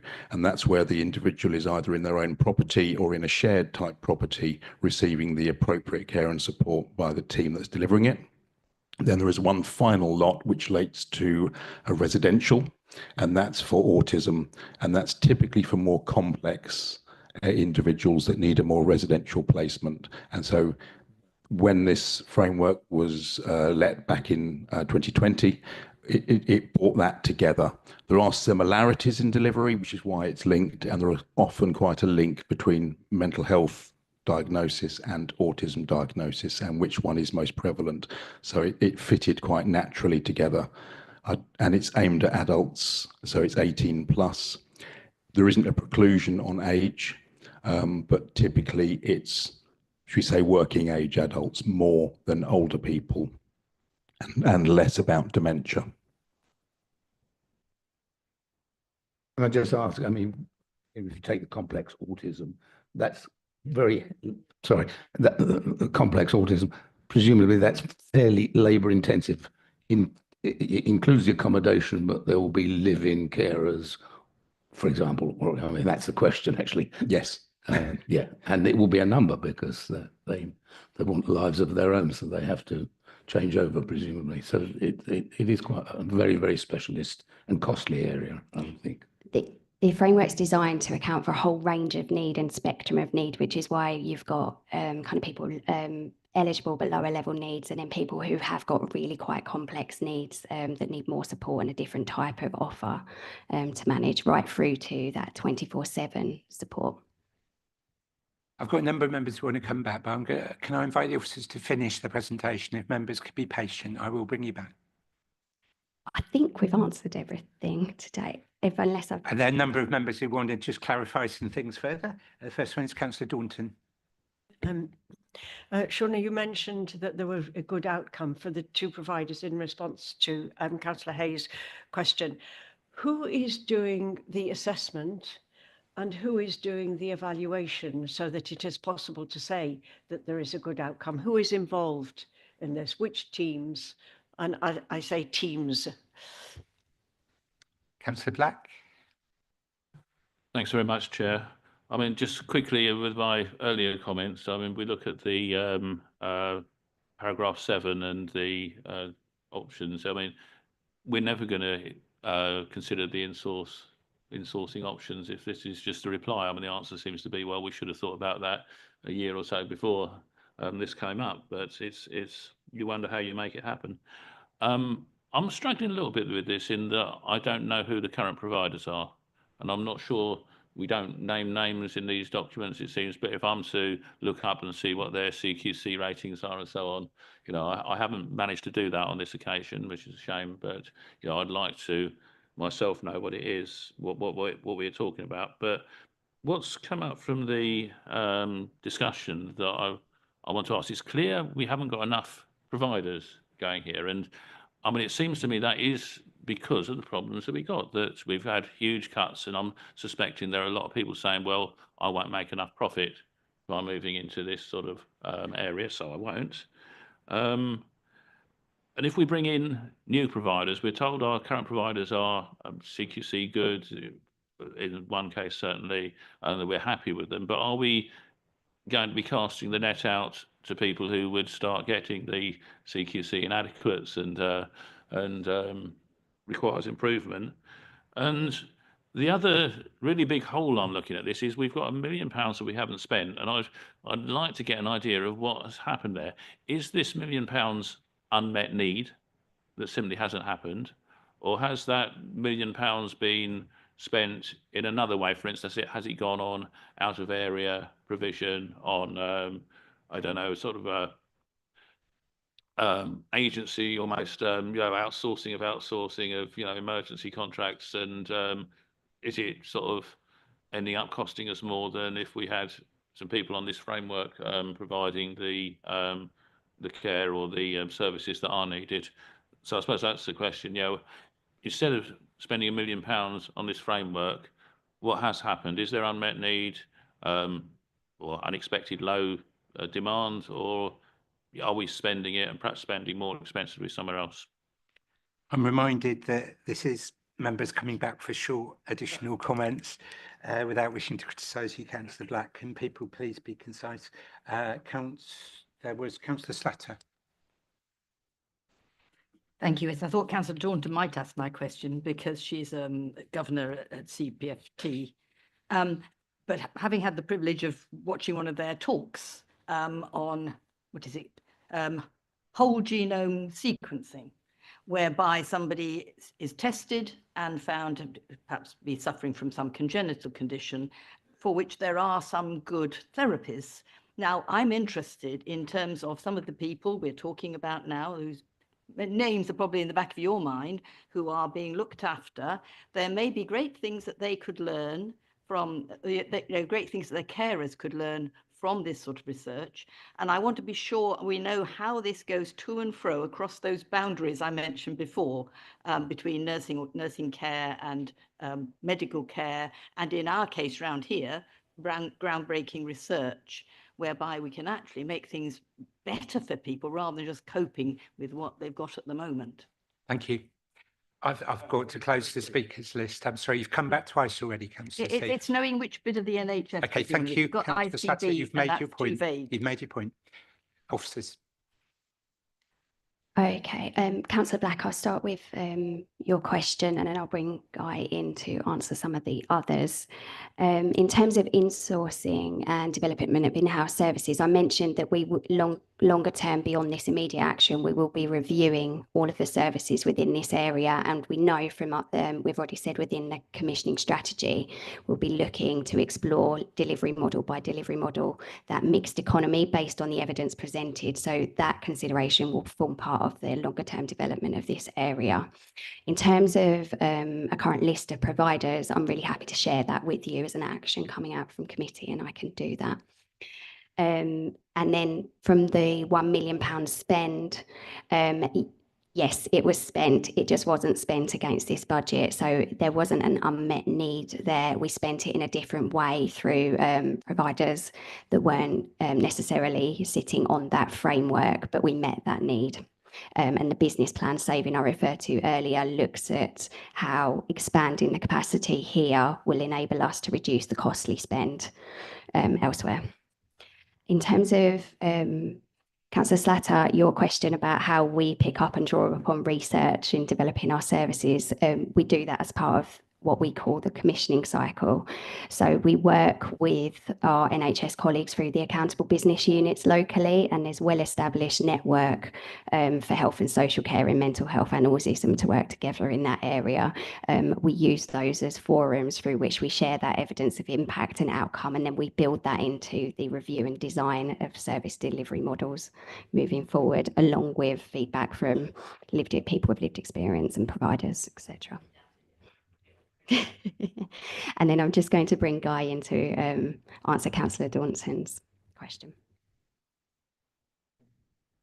Yeah, with regards to the quality, how we know the quality, there are obviously individuals that are placed there have a care and support plan and a regular review on that, typically an annual review, and we monitor the outcomes that people achieve against their goals through that mechanism. In addition to that, we have regular contract meetings with the providers, and that's our colleagues in contracts and commissioning. And so we also discuss typically on a quarterly basis around the performance of them, what they're delivering, the individuals that are placed there, and the outcomes that are being achieved. Just to comment on people's experience of a service at a broader level as well, we've got a really well-established co-production partner in our Sun Network, local Sun Network organisation, and that gives us a lot of soft intelligence about people's experience of our commission service arrangements, and allows us to develop them over time. So that will cover both their outcomes, their experience, but also opportunities for improvement. I'm really sorry, no members would wish to come back, but we've had 2 rounds and we've had some very full answers there. So I am going to put the recommendations to the meeting, which are that the committee is asked to delegate authority to the Executive Director for Adults Health and Commissioning to exercise the 2 one-year extension options for the mental health and autism accommodation framework through to June 2027, the total value being £2.5 million. As there's been some discussion about this, I will take a vote. Those in favour of that, please show. So it's unanimous, but I just wanted to check because there obviously were some good questions in all of that. Thank you very much to Guy and to Shauna for presenting. That's agreed unanimously. We move straight to item 6. Let me just check the time. Yes, we're okay. Which is the retender of the Community Navigators service. That's on pages 43 to 66 of the pack. Shauna Torrance is staying with us to introduce the report, and she's joined by Antonina Yanieva, the Commissioning Manager for Home Care. And I think, Antonina, this is the first time you've been at committee, certainly in my period. So you're very welcome indeed. Thank you very much for joining us. Shauna. Thank you. So this paper seeks committee's approval to progress with an open tender for the Community Navigator service at a total value of just over £1 million over the 3-year period. This service plays a really key role in enabling the council to meet our Care Act responsibilities to promote a person's wellbeing and provide comprehensive information, advice and guidance. It works closely with the council's social care teams and adult early help teams to deliver its offer. And it holds a strong link to our commissioning principles outlined in the strategy earlier in committee. Engagement through the council's budget consultation revealed that 42% of respondents viewed prioritising early support to help people remain independent at home as a top priority. Aligning to and complementing the approach taken by Care Together, to date, this service is flexible, place-based and outcome-focused, with a strong focus on targeted prevention through the application of the 3-tiered model covering a whole range of needs.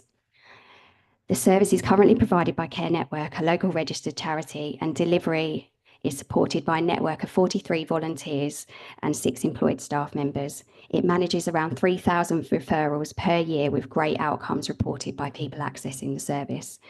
And less than 1% of referrals are escalated to adult social care, really exemplifying the impact it has on managing demand and the prevention agenda. Thank you. Okay, again, let's take members. And it's Councillor Bowden first this time, please. Thank you very much indeed, Chair. And who can object to anything within this paper, at least in terms of what has been offered in the past and what will continue to be offered in the future? It makes an enormous amount of common sense. I started reading this paper with interest because it's a subject which I very much support, but with some lack of expectation that I would find what I really wanted, which was some evaluation of the value for money of this particular project. Not that I disagree with the process at all, but that I would always like, when we are talking about contracts such as this, to have some idea of how we evaluate the value for money of what we're putting forward. So I was really pleased by the time I got to paragraphs 3.12 to 3.15 that we had a whole section about value for money.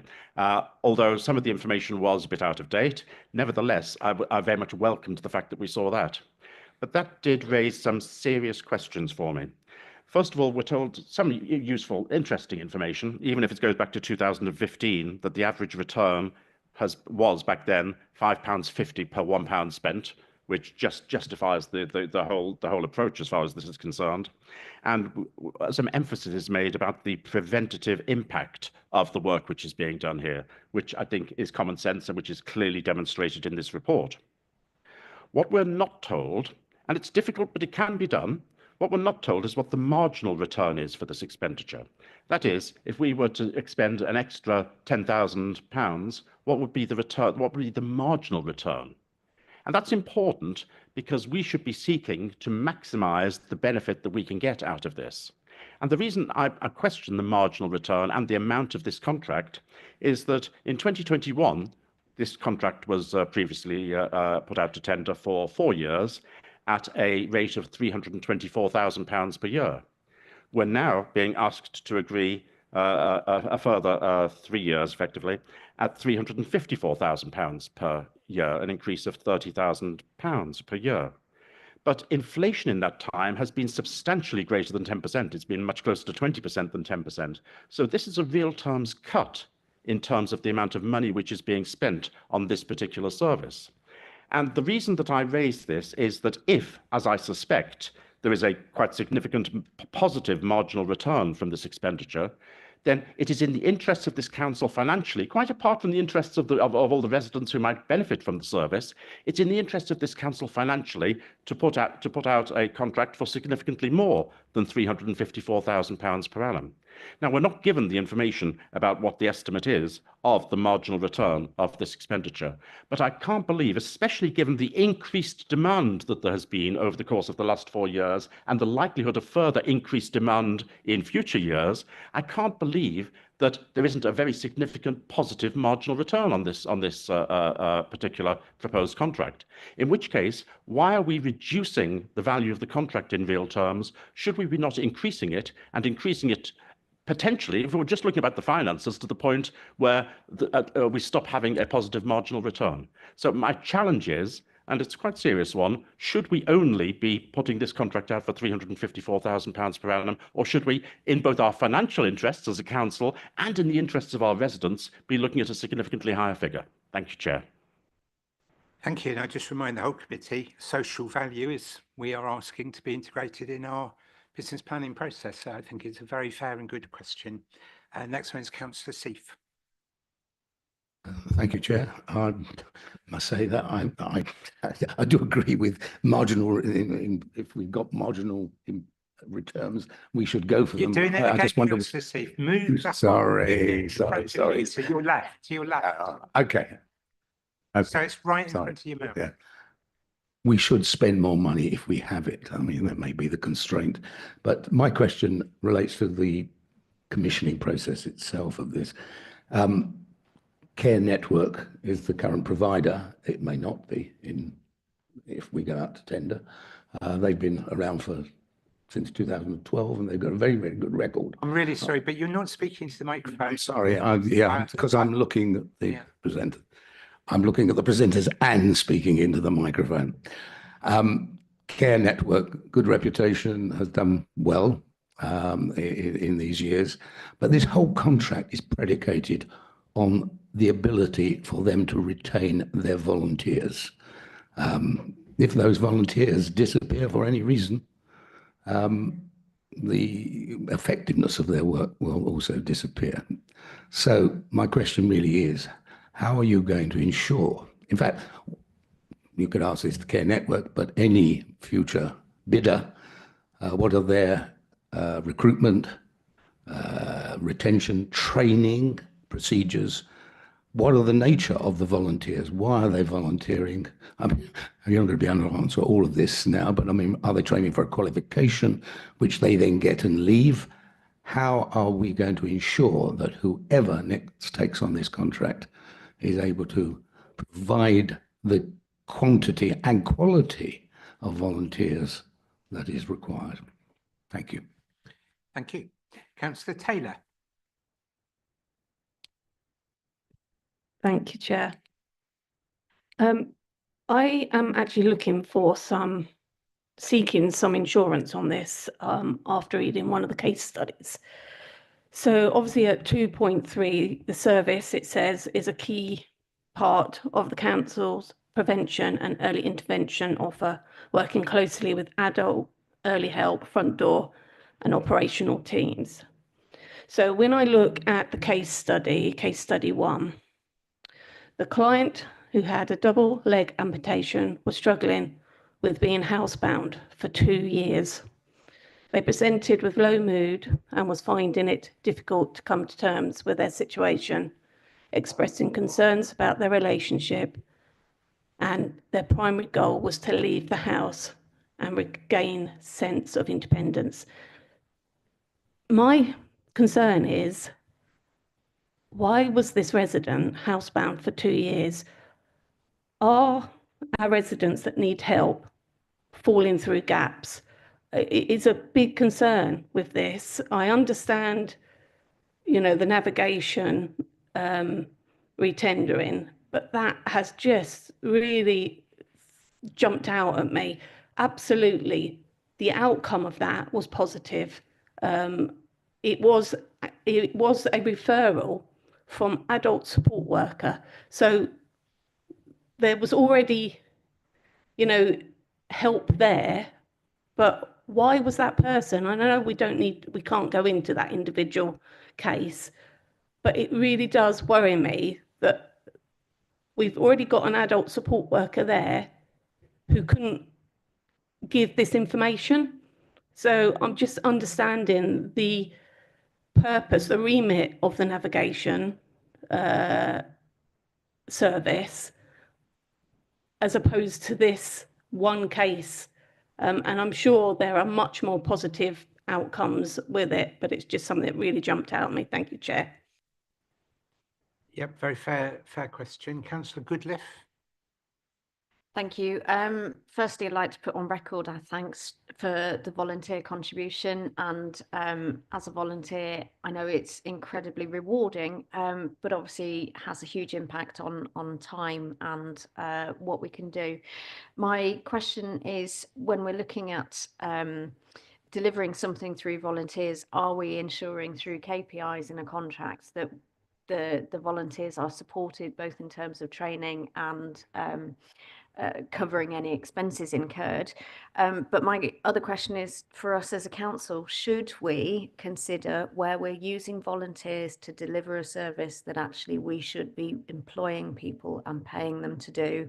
And I know that's incredibly difficult in budgetary times, but should we actually be offering out volunteers where we should be paying for a service? Thank you. That's another big question. We did well this morning on those. Councillor Slatter. Yes, I've seen various versions of Care Network over my life, as you can imagine.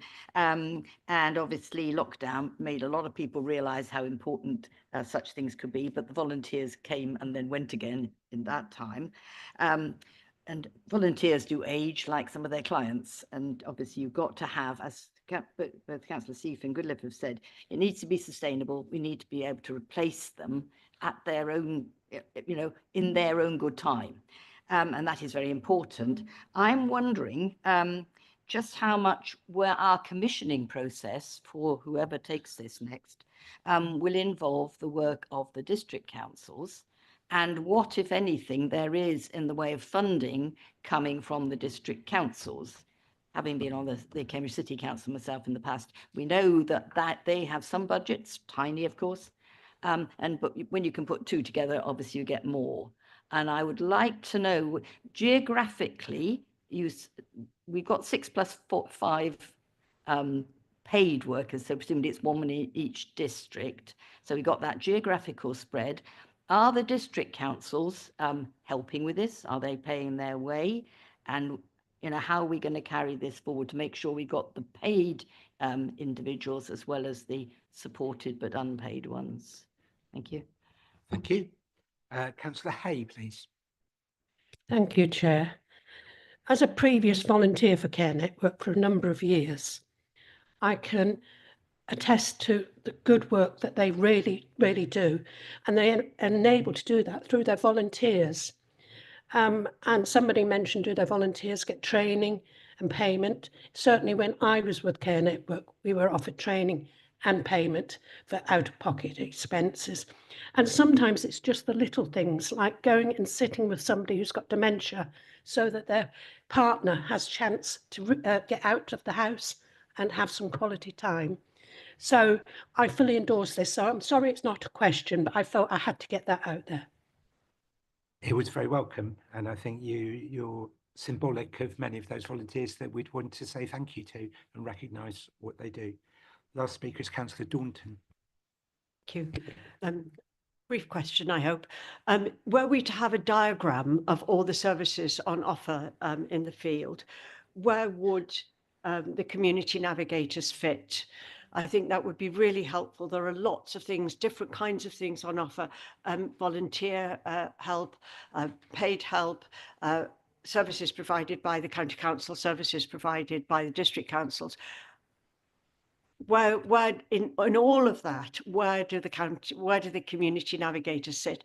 If it's not possible to answer this now, probably not. I think it would be really helpful to have some kind of description, some kind of map or diagram. And my own concern about this report was precisely that point. It shows a bit siloed thinking. We've got social prescribers, we've got community catalysts, we have the community workers that work under the communities committee of this council. Then we have the district councils often having community work staff. And Care Together philosophy suggests that we should think more about how we integrate those at the local level. And here we are just treating it as a separate service and extending the contract. On the other hand, I know Care Network, I've got no interest in them and I've not been a volunteer for them, but I know them and I know they've got a good record. And where you have volunteers, I'm not in favour of introducing a discontinuity which could disrupt that service and lose the volunteers. So I'm going to be supporting the recommendations here, but I do want to feed back to the officers that it would have been good in this report to see the Care Together philosophy and how this fits into it, rather than it appeared to be a siloed service. I am behind time and I ask members to, a point of order I'll of course take. I mean, we're being asked, I'm going to read it again. We're being asked to approve the process, not to approve a contract with Care Network.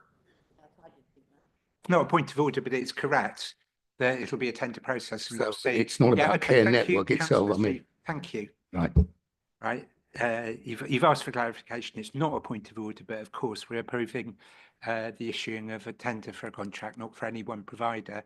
But if we were to turn this down, the danger would be that Care Network would suffer, and that was my motivation in making the contribution. Can I ask Shauna and Antonina to come back? Thanks, Chair. I will cover off the questions and then I'm going to bring Antonina in to talk about the work the current provider do in terms of supporting their volunteers, recruitment and retention, etc., to answer a number of those questions. So this, apologies if it wasn't set out entirely clearly within the report, but the Community Navigator Service absolutely sits as an integral part of a wider system and is working alongside Care Together, our district councils, our PCNs and our internal social care teams to deliver the incredibly broad range of preventative support services that they provide. And the number of links that service holds makes it very difficult to summarise it within a diagram. So they are open as an offer, and they receive referrals from numerous partners, community organisations and self-referrals to deliver support. And that can be through their 3-tier model. That can be anything from a bit of advice and guidance, knowledge about what is going on with the local community, to quite complex support for someone known to adult social care, for example, who needs a bit of preventative support for their wider well-being alongside their formalised care package, if that makes sense. So we can take an action outside a committee to try and demonstrate that in pictorial form. But in summary, it is absolutely open and working with local communities to develop and deliver its offer. With that in mind, Councillor Bowden, that was a great question in terms of return on investment and how we draw upon our evidence in that area to continue to expand our prevention offer. And as a service, it's a really tricky one because it doesn't lie with just one prevention service and one commissioned contract, and which is where our all-age commissioning strategy is going, to work with our public health colleagues to look at what does our population need and what does that mean to us managing that demand from a prevention perspective, and how do we work better with our partner organisations, so NHS, district councils, parish councils and local communities, to deliver the best possible value. So that is work that we will start progressing under the all-age. We are working on it at the moment. We'll continue progression through the all-age commissioning strategy. And at that point, we have the ability to work with our providers, who we will talk to the whole way along, to start to adapt those arrangements if they're not at optimum level, to invest if there's a business case to support us doing that on an investor save basis, and feed that through business planning processes, if that makes sense. So because we are commissioning at this level today does not necessarily mean that has to continue through the lifetime of that contract. We have the ability to vary, to shape, subject to our procurement regulations. I am late, so I do need you to continue the answers, please. Perfect. Just Councillor Slatter, just in relation to do we involve the district councils, we fund this service, but we absolutely link in with them around that. And the longer term piece of work we need to do as a system, I think, is to work around, and with local government reform in mind, we need to work around what as a system do we fund and how best do we do that and maximise the impact of that. I'm just going to bring Antonina in to talk about the work her network do on recruitment and retention and volunteers. Would you like me to answer for the tender or the care network? So currently, sorry. Nearer to your mouth. We literally move the machine clearer. There you are. Care Network is well supporting their volunteers, and we would like whoever the new provider is to continue doing that. For that reason, we've got the method statement questions that will be asked in the tender. In the specifications, in the contracts, terms and conditions, we have highlighted the need for volunteers to be sustained together with training and development. We can assure you that our team that will be evaluating and will be meeting with the providers going forward, the new provider and the old provider, is really focused on volunteering and sustainability of that workforce. Sorry, and just one final response. I think, Councillor Taylor, really welcome your feedback. And I think my answer to that is that there's always more work to do in terms of unmet need and learning from these cases. And that will be from an operational perspective, a provider perspective, or evidence we get from people with lived experience that says, actually, there's a gap in provision here. And I think the value will come with how we work as a system to design around that. So absolutely acknowledge that there's some learning from that case as well as a great outcome, but it's how we're seeking to use that to inform the way we develop our services moving forward and increase the outcomes. Thank you. I do recognise, as people have heard before, that the opposition spokes has a particular role in the committee. So with respect to other councillors, please don't come back, but 30 or 60 seconds, Councillor Bowden. That's very kind of you. Thank you, Chair. And my question is really to the Executive Director, because it's to do with the overall management of adults and health and the part that this plays in it. We're talking here, given there's been approximately 20% increase in the retail price index and the CPI since between 2021 and 2025. We're talking about a 10% reduction in the value of this contract compared with the one which is coming towards the end of. And if, as I suspect is the case, there is a positive marginal return of expenditure on the work which is being done, and if, as we are told, there is increasing demand, which I think we all would appreciate is likely to be the case, then why are we reducing the value of this contract in real terms? And in terms of the benefit to the council in terms of overall expenditure, if there is a marginal positive rate of return, and I do accept there is a diminishing marginal rate of return in anything like this, but why are we reducing the value of this contract in real terms rather than increasing it in the interests of the economy of this council, regardless of the fact of the good that this service does? I love being in a council where the opposition blames the administration for not spending enough. It's marvellous. Patrick. Yeah, thank you, Chair. I think it's an important point to make. What we're trying to do is balance the whole budget, the whole commitment around where our spend needs to be. And as was earlier conversation around the strategy and the old age commissioning strategy, it's about how do we move resources upstream from the commitments that we've got to make for the current spend in our existing services, and it's about how do we use that money more effectively. I think there's that point. The other point is that there are other services and other providers that we need to work closely with about how do we all use our money more effectively. There are a number of other services, I think, that we could work together with more creatively in place, working alongside colleagues from the public health team around how do we redirect monies into there. But it's about managing the overall budget with recognising that this is a specific part of the spend. Okay, I think if what Councillor Bowden said can be minuted, I think that's an important part of the further reflections. But the answer is the one I would expect, which is that you've got a budget to manage, and that involves some very difficult decision making. We thank you for doing that so adroitly. The recommendations are to approve the recommission. Yes, am I got the right one? Yes, I have. To approve the recommissioning of the service on a 2-year plus 1-year extension basis with an overall contract value of £1.1 million, annual cost £354,000, and to be delegate authority for awarding and executing the contract for the provision of the service starting on the 1st of October 2025, and the agreed contract extension period to the Executive Director in consultation with the Chair and Vice Chair. Members of the committee will be very, very pleased to hear. Can you nod at me if you agree with that? I'm seeing nods all around the table. Anyone object at all?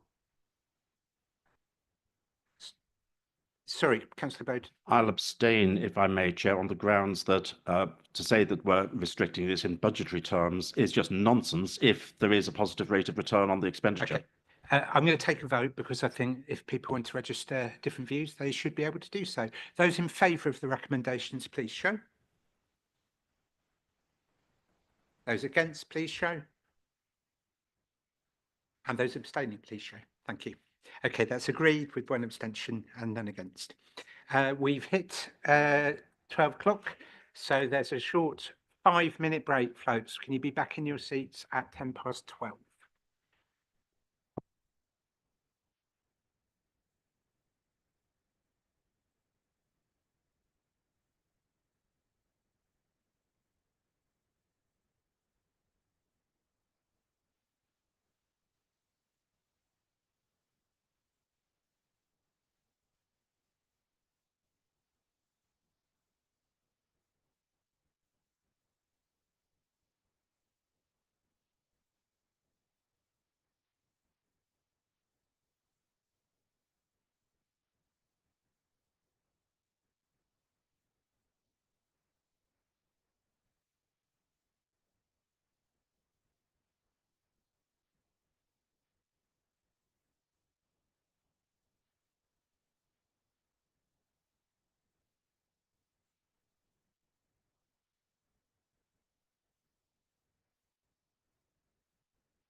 You take your seats again, please.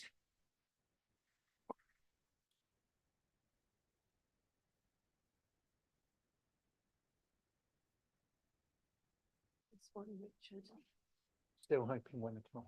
Right, that's I'm fine. hoping we'll speed up.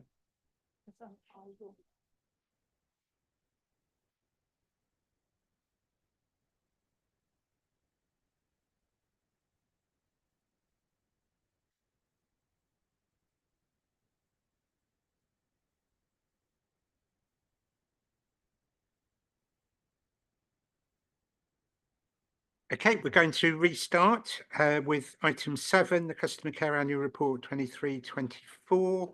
It's presented by Liz Cook, the Customer Care Manager for Adults Health and Commissioning. It's on pages 67 to 100 of our agenda pack. And Liz, I'm really sorry, we have read and considered the report. I'm sure there'll be lots of questions, but can you present it rather concisely, please?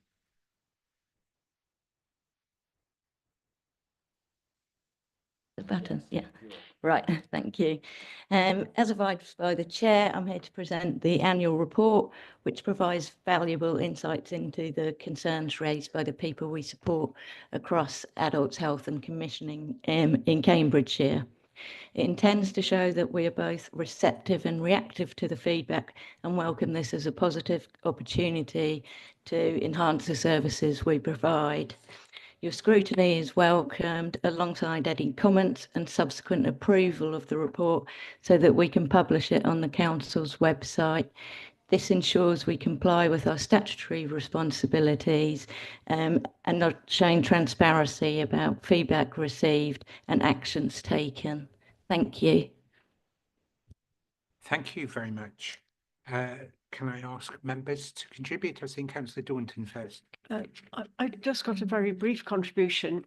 I like the fact that the report was straightforward, factual, and I think, I can't think of a better word. It's not flowery. It's not florid, I should say. It's not florid. I think it's just straightforward and honest and easy to read and assimilate. So thank you for that. Thank you very much. And Ross Haythorne, Councillor Haythorne is substitute today. You're very welcome at our committee. Thanks for coming, and I'm ready to speak. Thank you.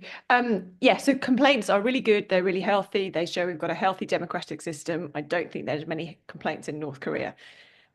This is great. It's also how the complaints and the compliments process is how the council, how people engage with the council, and it reflects like the primary way in which many people do engage with the council. So it's really, really important, and it's really great to be here to see this report. The 3 questions I have are, you say with formal complaints that, well, not all the formal complaints have got, there's a misalignment between the number of responses and the number of formal complaints. So what's happening to the ones that don't have responses? And you say that you contact everyone to tell them if their formal complaint is going to be delayed.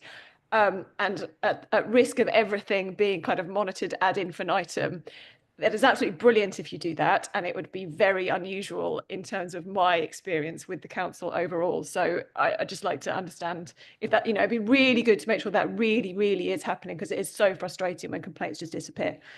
Point 1. The second one was I just messaged the MPs, my MP's office this morning, about the complaints from MPs, and their comment was that and I recognise that there are some new MPs in Cambridgeshire, so there is like a new process of finding how things work. Their comments were that they found the system difficult to navigate. So I wonder if, as an action from this, it'd be possible to go away and reach out to those MPs' offices and work out where the issues are, and work out how that kind of process of navigation can be made better. And the final point is one that I was discussing with a colleague. And so often when people reach the point that they want to engage with the service, they are exhausted, they've got loads and loads of, they've been working really hard. And what comments that had come back from parents were that what they wanted was a conversation, and the conversation could lead to the outcomes they want, but they were repeatedly asked, do you want to make a formal complaint? And then you have to go away and think, do I want to make a formal complaint? And then you go, yeah, I guess I do. And then the conversation that you wanted to have ends up being a formal complaint with all the processes that go with that. And the outcomes are the same outcomes that you could have got from a conversation. So, and I've been in that position. it was like the most stressful time in my life, and a hospice did something that was just tone deaf, and I just wanted them to know about it. And they said, do you want to make a formal complaint? And I didn't have any energy in me to make a formal complaint, but I did just want my issue to be heard, and I would have loved them to come back. So I didn't issue a formal complaint. I said, no, can you just understand it? But having some mechanism which isn't within the formal complaint process, just to have a conversation, would be really helpful. Thank you. Councillor van der Ven. Oops, thank you. Thank you very much for the report. And like Councillor Daunton, I found it really straightforward, very practical. I did want to acknowledge the compliments to our staff, because these are very challenging roles, and I know we have very dedicated people, so it's great to read about that. My question is actually relates a little bit similarly to Councillor Hathorn about wayfinding, I guess. And the report that's coming after this, our corporate performance report, refers to a survey of adult social care users. And there's a comment in there that it says the council performed less well in relation to the proportion of people who use services who find it easy to access information about support. And I take that as finding your way through what is a complex system. And again, that's not necessarily going to be reflected in a complaint, but it seems to me to have a close relationship, and it might be helpful.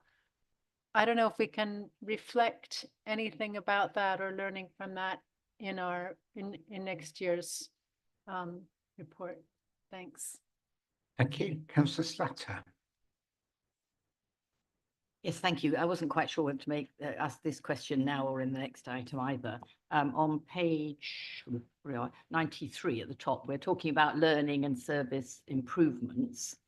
I would really value, I've been looking back over 4 years at this malarkey, I would really value just being able to put something in the suggestions box, as far as particularly social care, which is one of the most complicated ones. And it takes you a while to find out what it was you think went wrong. And it would be good. Sometimes along the way, we make a contact with a particular officer who is very receptive, and we can write about a particular case and say, look, I think we missed a trick here or there.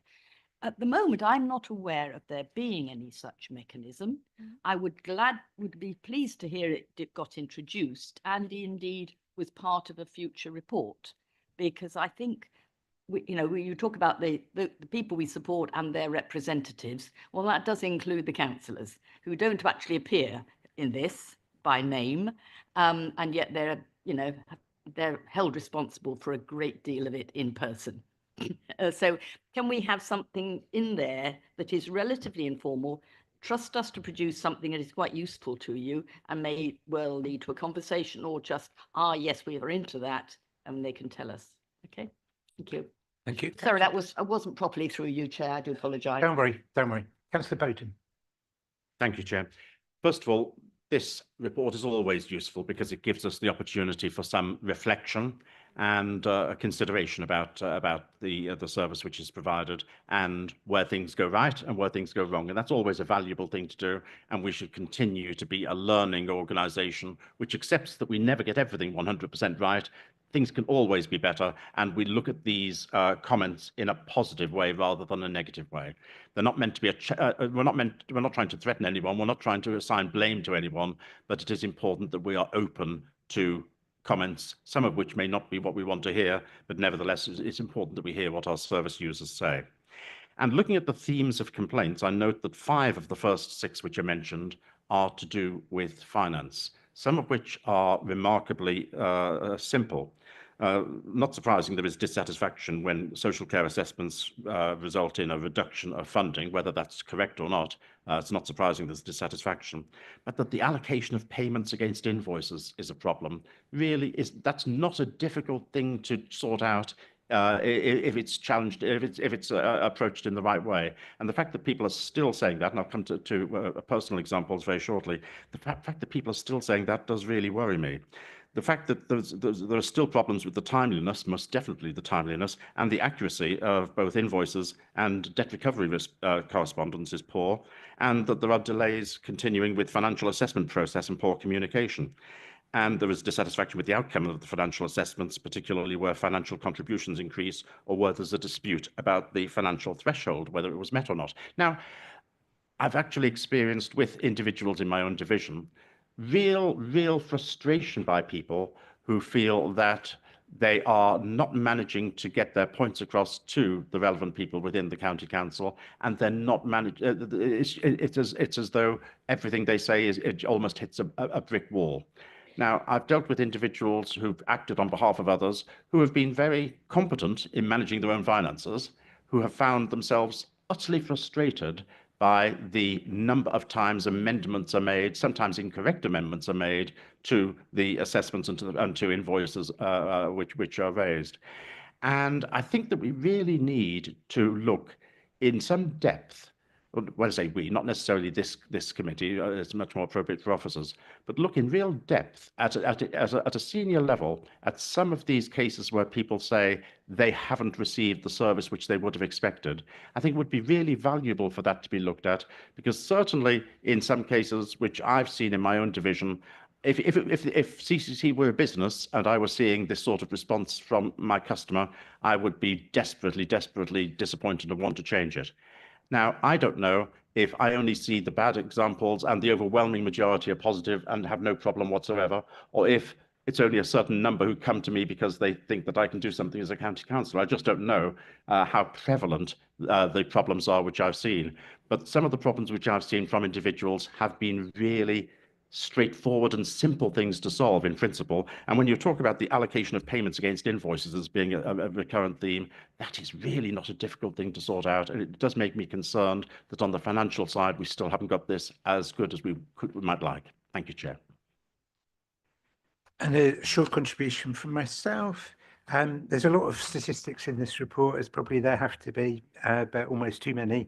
The one that really jumped out at me is out of the many thousands of contacts that we make each year, 2.2% lead to complaints, and that's slightly less than last year. And that seems to me to be quite a good measure and something that we should be reasonably pleased with. I'm pleased that Councillor Bowden said what I would also say, which is we like complaints, they're good, we do learn from them. We don't want to deter people from using them, but we also, as Councillor Haythorne has said, don't want to force people into a complaints process where it can be resolved in a more informal way. And I think some of the statistics that we see elsewhere about the work of our contact centre suggest that we're rather good at that as well. So that seems good. I think the delay, 38% above the 25-day target, can't be acceptable, and it's only right to say that we should pressurise officers to meet the target. It is interesting that young adults and adults with autism are significantly the highest in terms of number of complaints. It doesn't surprise me, but I think it's right for us to say to officers, please be carrying on your deep dive in those areas to resolve some of the challenges that are obviously there. But the best bit of this report, in my view, is pages 92 to 94, where we actually say what we've done about the complaints. I'm much more interested in that, and I think it's a really interesting section of the report that I was really pleased with and gave me real confidence that we don't just process the complaints, but we listen to them and act upon them. Many were to do with charging, which I think does reflect why we thought it's important to have a charging review. And if we look in the later finance monitoring report, there's a whole section in that about debt recovery. So I think it's good that we are shining a focus on that as well. But all of this, I felt, was reflected well in terms of what this report tells us. Liz. Thank you, and thank you for your comments. Councillor Haythorne, I'm just noticing that you were commenting on the variance of received and responded to numbers, and that's because the Department of Health and Social Care, that we have to follow their guidance, state that we have to report on the number of received complaints. But by us doing that, the variance that you're identifying means that we're not reporting on the outcomes and the service improvements of those. So what will happen in the next reporting year, that those received but not responded to will be reported on, if that makes sense. But I appreciate it's potentially not as clear as it should be in the report, because I've had feedback about that as well from someone else. So I'll work on wording that, to improve it. Delays and whether the people we support or their representatives are informed. We've got a tracking system that we use daily. When we're coming up to the end of the timescale, which we aim to do in 25 working days, our spreadsheet, which is checked daily, alerts us to any that are, coming up to overdue, and we know the response isn't going to go out. So I say I'm fairly confident that the team is contacting the complainants to let them know, and totally appreciate that delays are frustrating, and we need to, along with Councillor Howard's comment, that we need to bring the number of overdue responses down, which we've been working towards over the current financial year, and data at the moment suggests that we have seen a drop in that.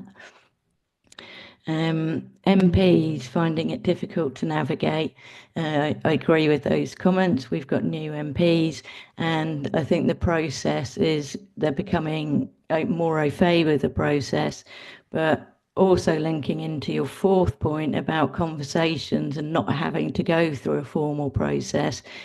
It's when an MP is raising a concern on behalf of the person we support, we've got to be considerate of consent and their right to go through the statutory process.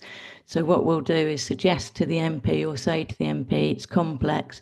We think it would be more appropriate to address through the formal complaints process, which means if they're dissatisfied, they've got their right to go to the Ombudsman. By going through solely through the MP, or extended conversations, before it goes formal, you can be utilising quite a bit of time, which then you're then moving on to a complaints process, not happy, and that causes frustration. But I totally recognise what you're saying, and what we try and do, the customer care team will triage or look at the feedback we receive, and wherever we identify that we think a conversation one-on-one with a team manager, we will encourage that to happen before it goes formal. And likewise, we will attempt to contact by telephone every complainant we receive to have a conversation. But that's not to say we're not trying to encourage more early resolution within contact and not going through a lengthy complaint process. I think I've answered your points there, so I'll move on to Councillor van der Ven, and I understand that your feedback was about how people access the information to make a complaint. Would that be fair? It was about... Don't worry. I think it was really a reflection on synergies with the report that's coming to us about wayfinding. And a lot of that, I think you've answered. So, yeah. Thank you. Thank you.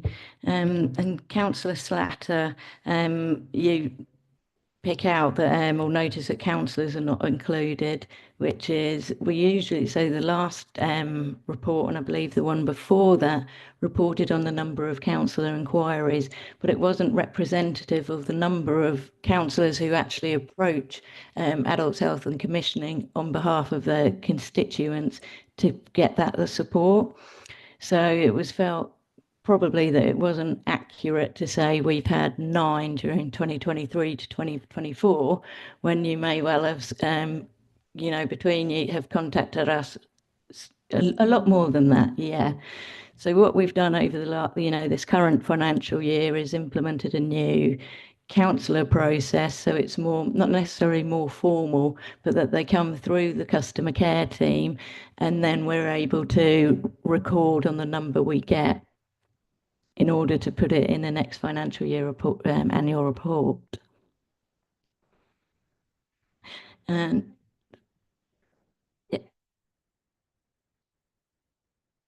you keep going with your yes, answers, please. apologies. And Councillor Bowden, you've raised comments about themes around finances and the concerns about the volume of complaints in that area. There's certainly work and work streams being done by head of services for financial assessments. I wouldn't feel I would be the right person to provide further information on what those are and what the strategies and timescales are, but I'm aware that it is an ongoing piece of work across debt, across adult finance team and the financial assessment team. And I think I've answered tried to address your query there that you raised, Councillor Bowden. And Councillor Howard, again, you raised the delays, which I've touched upon that we're trying to reduce, and also the volume of complaints for young adults team and adult and autism team. And proportionately against the service users, people we support open to their services, there's a high volume. From the themes that I've looked into to both of those service areas, it shows that what we've got is a number of repeat complainants in those areas. So, for example, there could be 10 for the adults and autism team made by one complainant, but that's not to say they're potentially not valid complaints. It's just a theme that is particular to those two service areas. Patrick, I think you had a word to add. Thank you. Thanks, Liz, for answering those extensive questions, and I think you've done that really well. Just 3 final points I wanted to make. So one is around MPs and the questions of MPs and making clarity. I think we can certainly extend that maybe through a meeting. We've got a meeting coming up at the end of March. We could certainly make that, if that's helpful, because if we can help them navigate the system, we can provide more timely responses. I think Councillor Slatter's point around a suggestions box is really good, and that opportunity for people to just have a conversation. We're working with some families of young people who've gone through transitions at the moment, and certainly their feedback is they're almost led down a complaints route, and actually they just want to give some feedback and have a conversation with people. So I think that's an important point today, but also opportunities for people to use that suggestions route as a way of giving more constructive feedback as well as a complaint, which should also see as an opportunity for learning. Councillor Boyden makes a really critical point about financial assessments. We do see a significant number of financial assessments. That was part of our debt deep dive work from 2023. We've seen a massive reduction in our numbers of backlogs of financial assessments, which should address some of the complaints that have been picked up.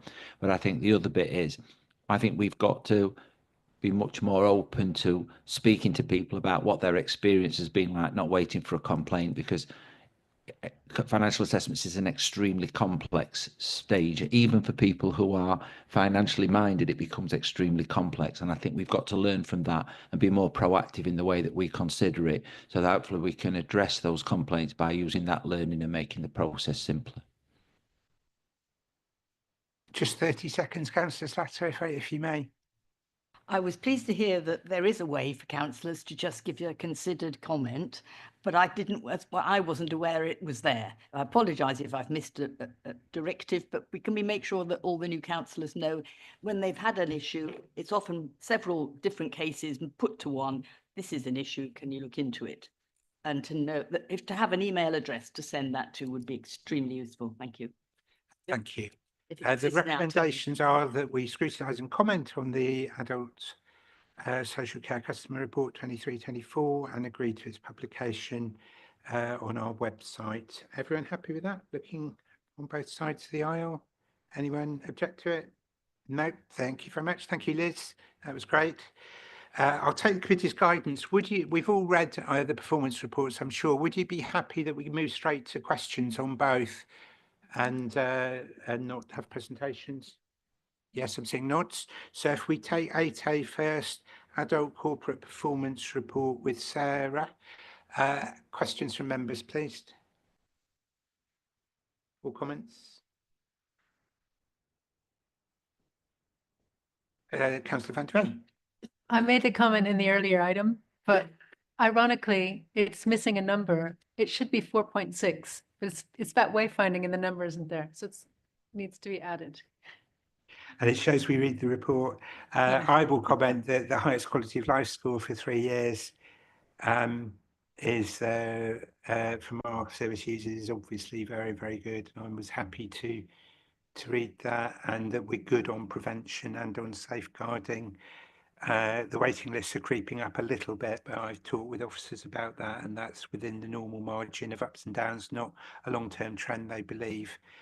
And we do still place too many people in residential homes compared with our geographical and statistical comparators, which is an interesting finding, and we shouldn't do any knee-jerk responses to it, but it's definitely good that informs our thinking. So lots that's really interesting in this report. I don't think there were questions, so can we go straight to the recommendations, which is that we note the performance information and actions arising as necessary. Everyone happy with that?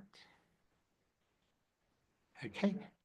And can we move 8A or 8B? Say again, please. That's B on or 8A. both? We're going to move to 8B in a second. We're about to Right, get okay. there. 8A. Right, on 8B, the public health performance report, and Sally's been very quiet today, so I'm sure there'll be a question to her, and I feel Councillor Seif is going to bring it. Just about the smoking KPI.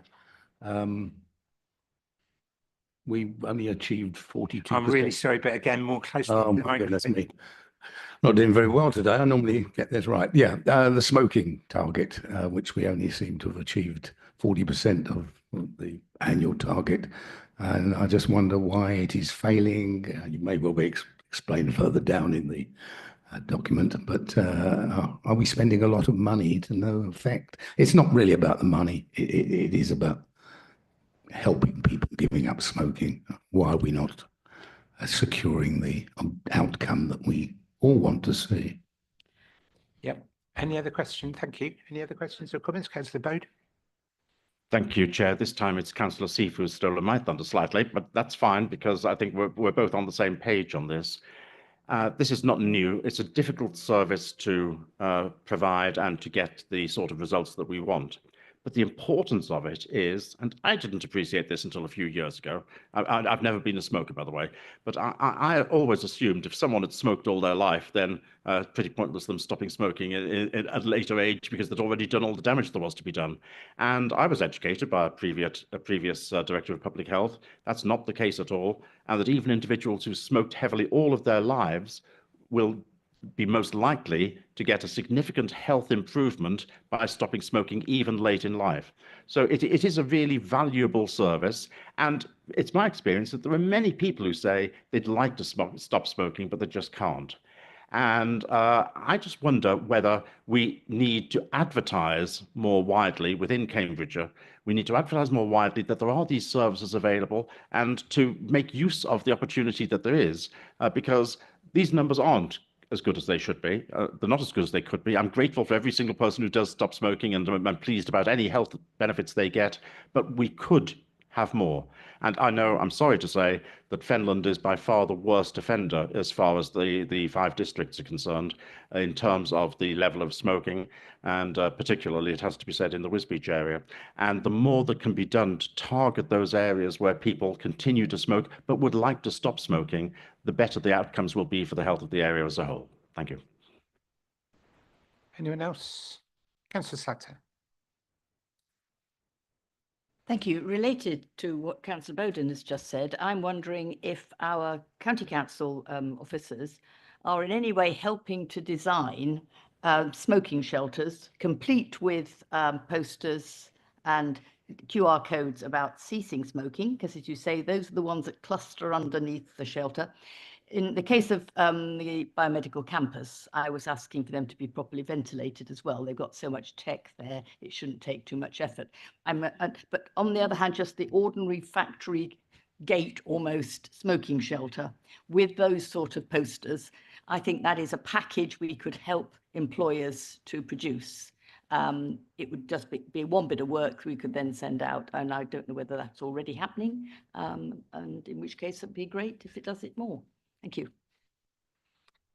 Anyone else? From me, I'd like the anti-smoking also drew my attention on this. I think it's important to say it's in the report. Officers will no doubt say it, but the numbers have gone up that we've been dealing with because of the efforts of the service, and congratulations on that. But we all want across this committee, we all want that to intensify further. And I read the point about the bottlenecks of the GPs, and we don't want to criticise the GPs because obviously they're under a deep pressure. But what are we doing about it? That's what I think the public would want to know, not just recognise that's a bottleneck, but what we're doing to try and overcome it. And we've got obviously Sally Cartwright here, Director of Public Health, and I see Val Thomas, Deputy Director of Public Health. So I'm sure between them they'll want to answer. Sally first. Thank you.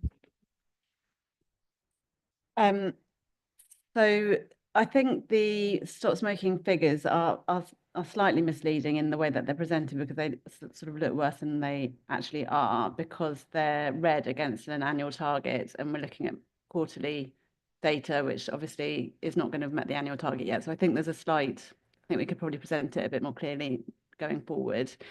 So we're not that far off 50% over the course of half a year to our annual target. So I'm hopeful it will look better as the year progresses.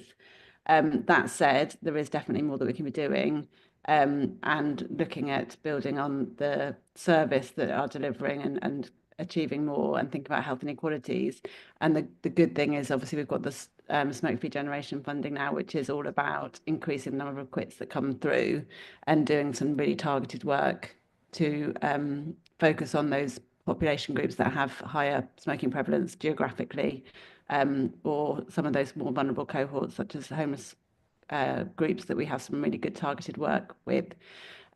So I think it will increase and go from strength to strength. As mentioned, it has increased. So we're seeing improvements, and we just need to continue the good work, really. I don't know, Val, if you want to add to that at all. Could you answer Councillor Slatter's point about work with employers and my point about GPs, please? Certainly. Yes, we do work with employers, particularly employers who are manual and routine occupations, because that's where rates are higher. The service, our behaviour change services, offer smoking in the workplace as well. And that has been tied in with the health checks programme, which the machines that were in the hall downstairs, and we tied in that smoking referrals for those as well, because we put those machines in workplaces as well.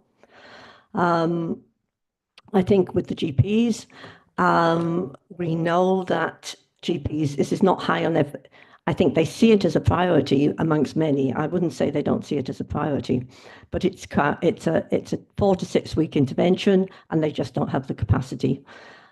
So using the new smoking monies next year, we have redesigned the service to reflect where the greatest need is. Smoking rates in Cambridge City is 6%. It's 75% amongst the users of the drug and alcohol services. It's around 45 to 50 in homeless services. So we have contracts set up for next year with CPLS Mind and with our own Housing First within the local authority.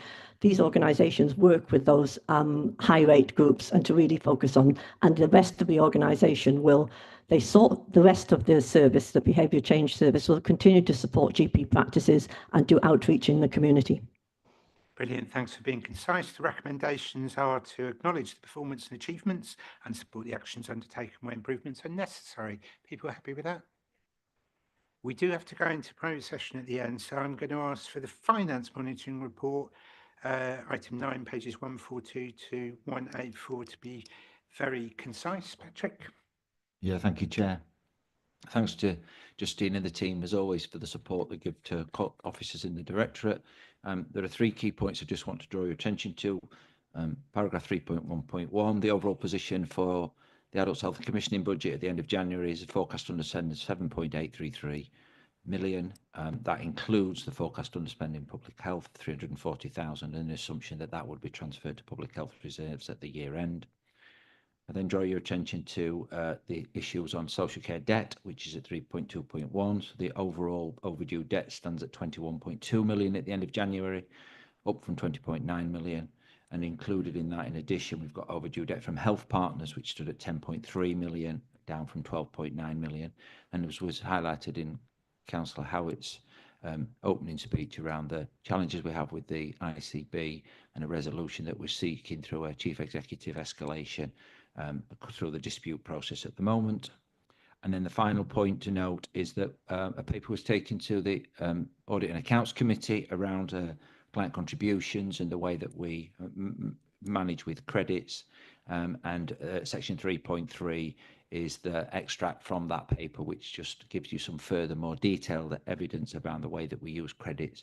And as Councillor Bowden says, the complexities of credits, adjustments to financial assessments when changes to people's benefits and levels of income happen throughout their period of assessment.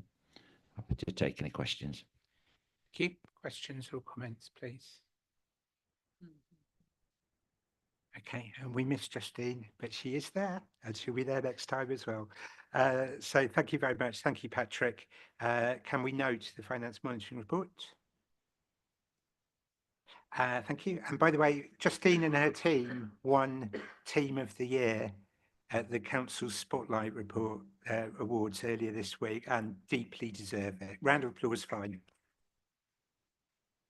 Well done to them, very proud of them, and also other adult social care staff who also received awards on the day. On the agenda and committee plan, I just note the points made earlier by Councillor Slatter and Councillor Daunton about Care Together, about both providing information to new members and about putting a report on the Care Academy to new council. I note that Sally Cartwright has raised with me the previous request from members that you wanted to look again at the behaviour change report, and Democratic Services advised us that if we want to do that, we should do it through a members development session rather than a new report. I'm going to suggest that we consider that as part of the number of suggestions at the start of the new municipal year. Any other questions or comments on the training or agenda plan? Councillor van der Ven.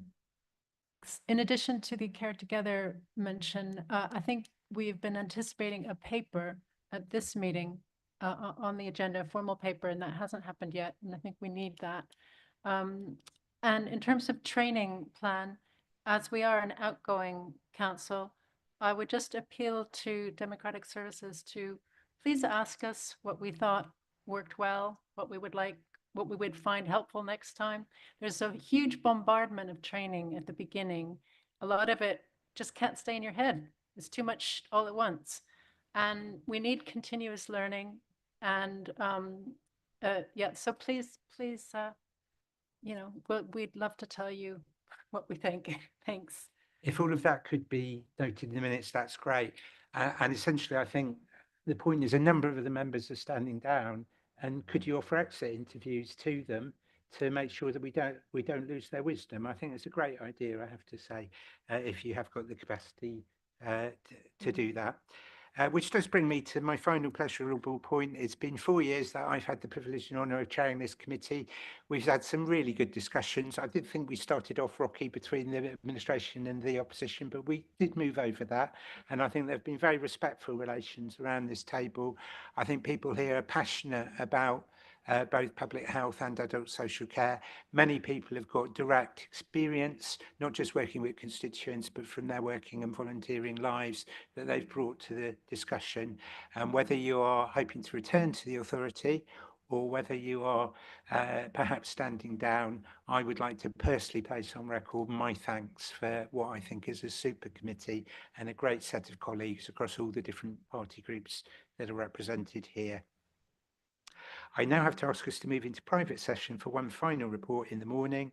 We're being asked to exclude the press and public on the grounds that the agenda contains exempt information under paragraph 3 of part 1 of schedule 12A of the Local Government Act 1972 as amending relating to financial business affairs of a particular person, including the authority holding that information. Are people happy that we move into private session? Anyone against? We move into private session. And just give me a few moments because we have to check that the live stream has gone off.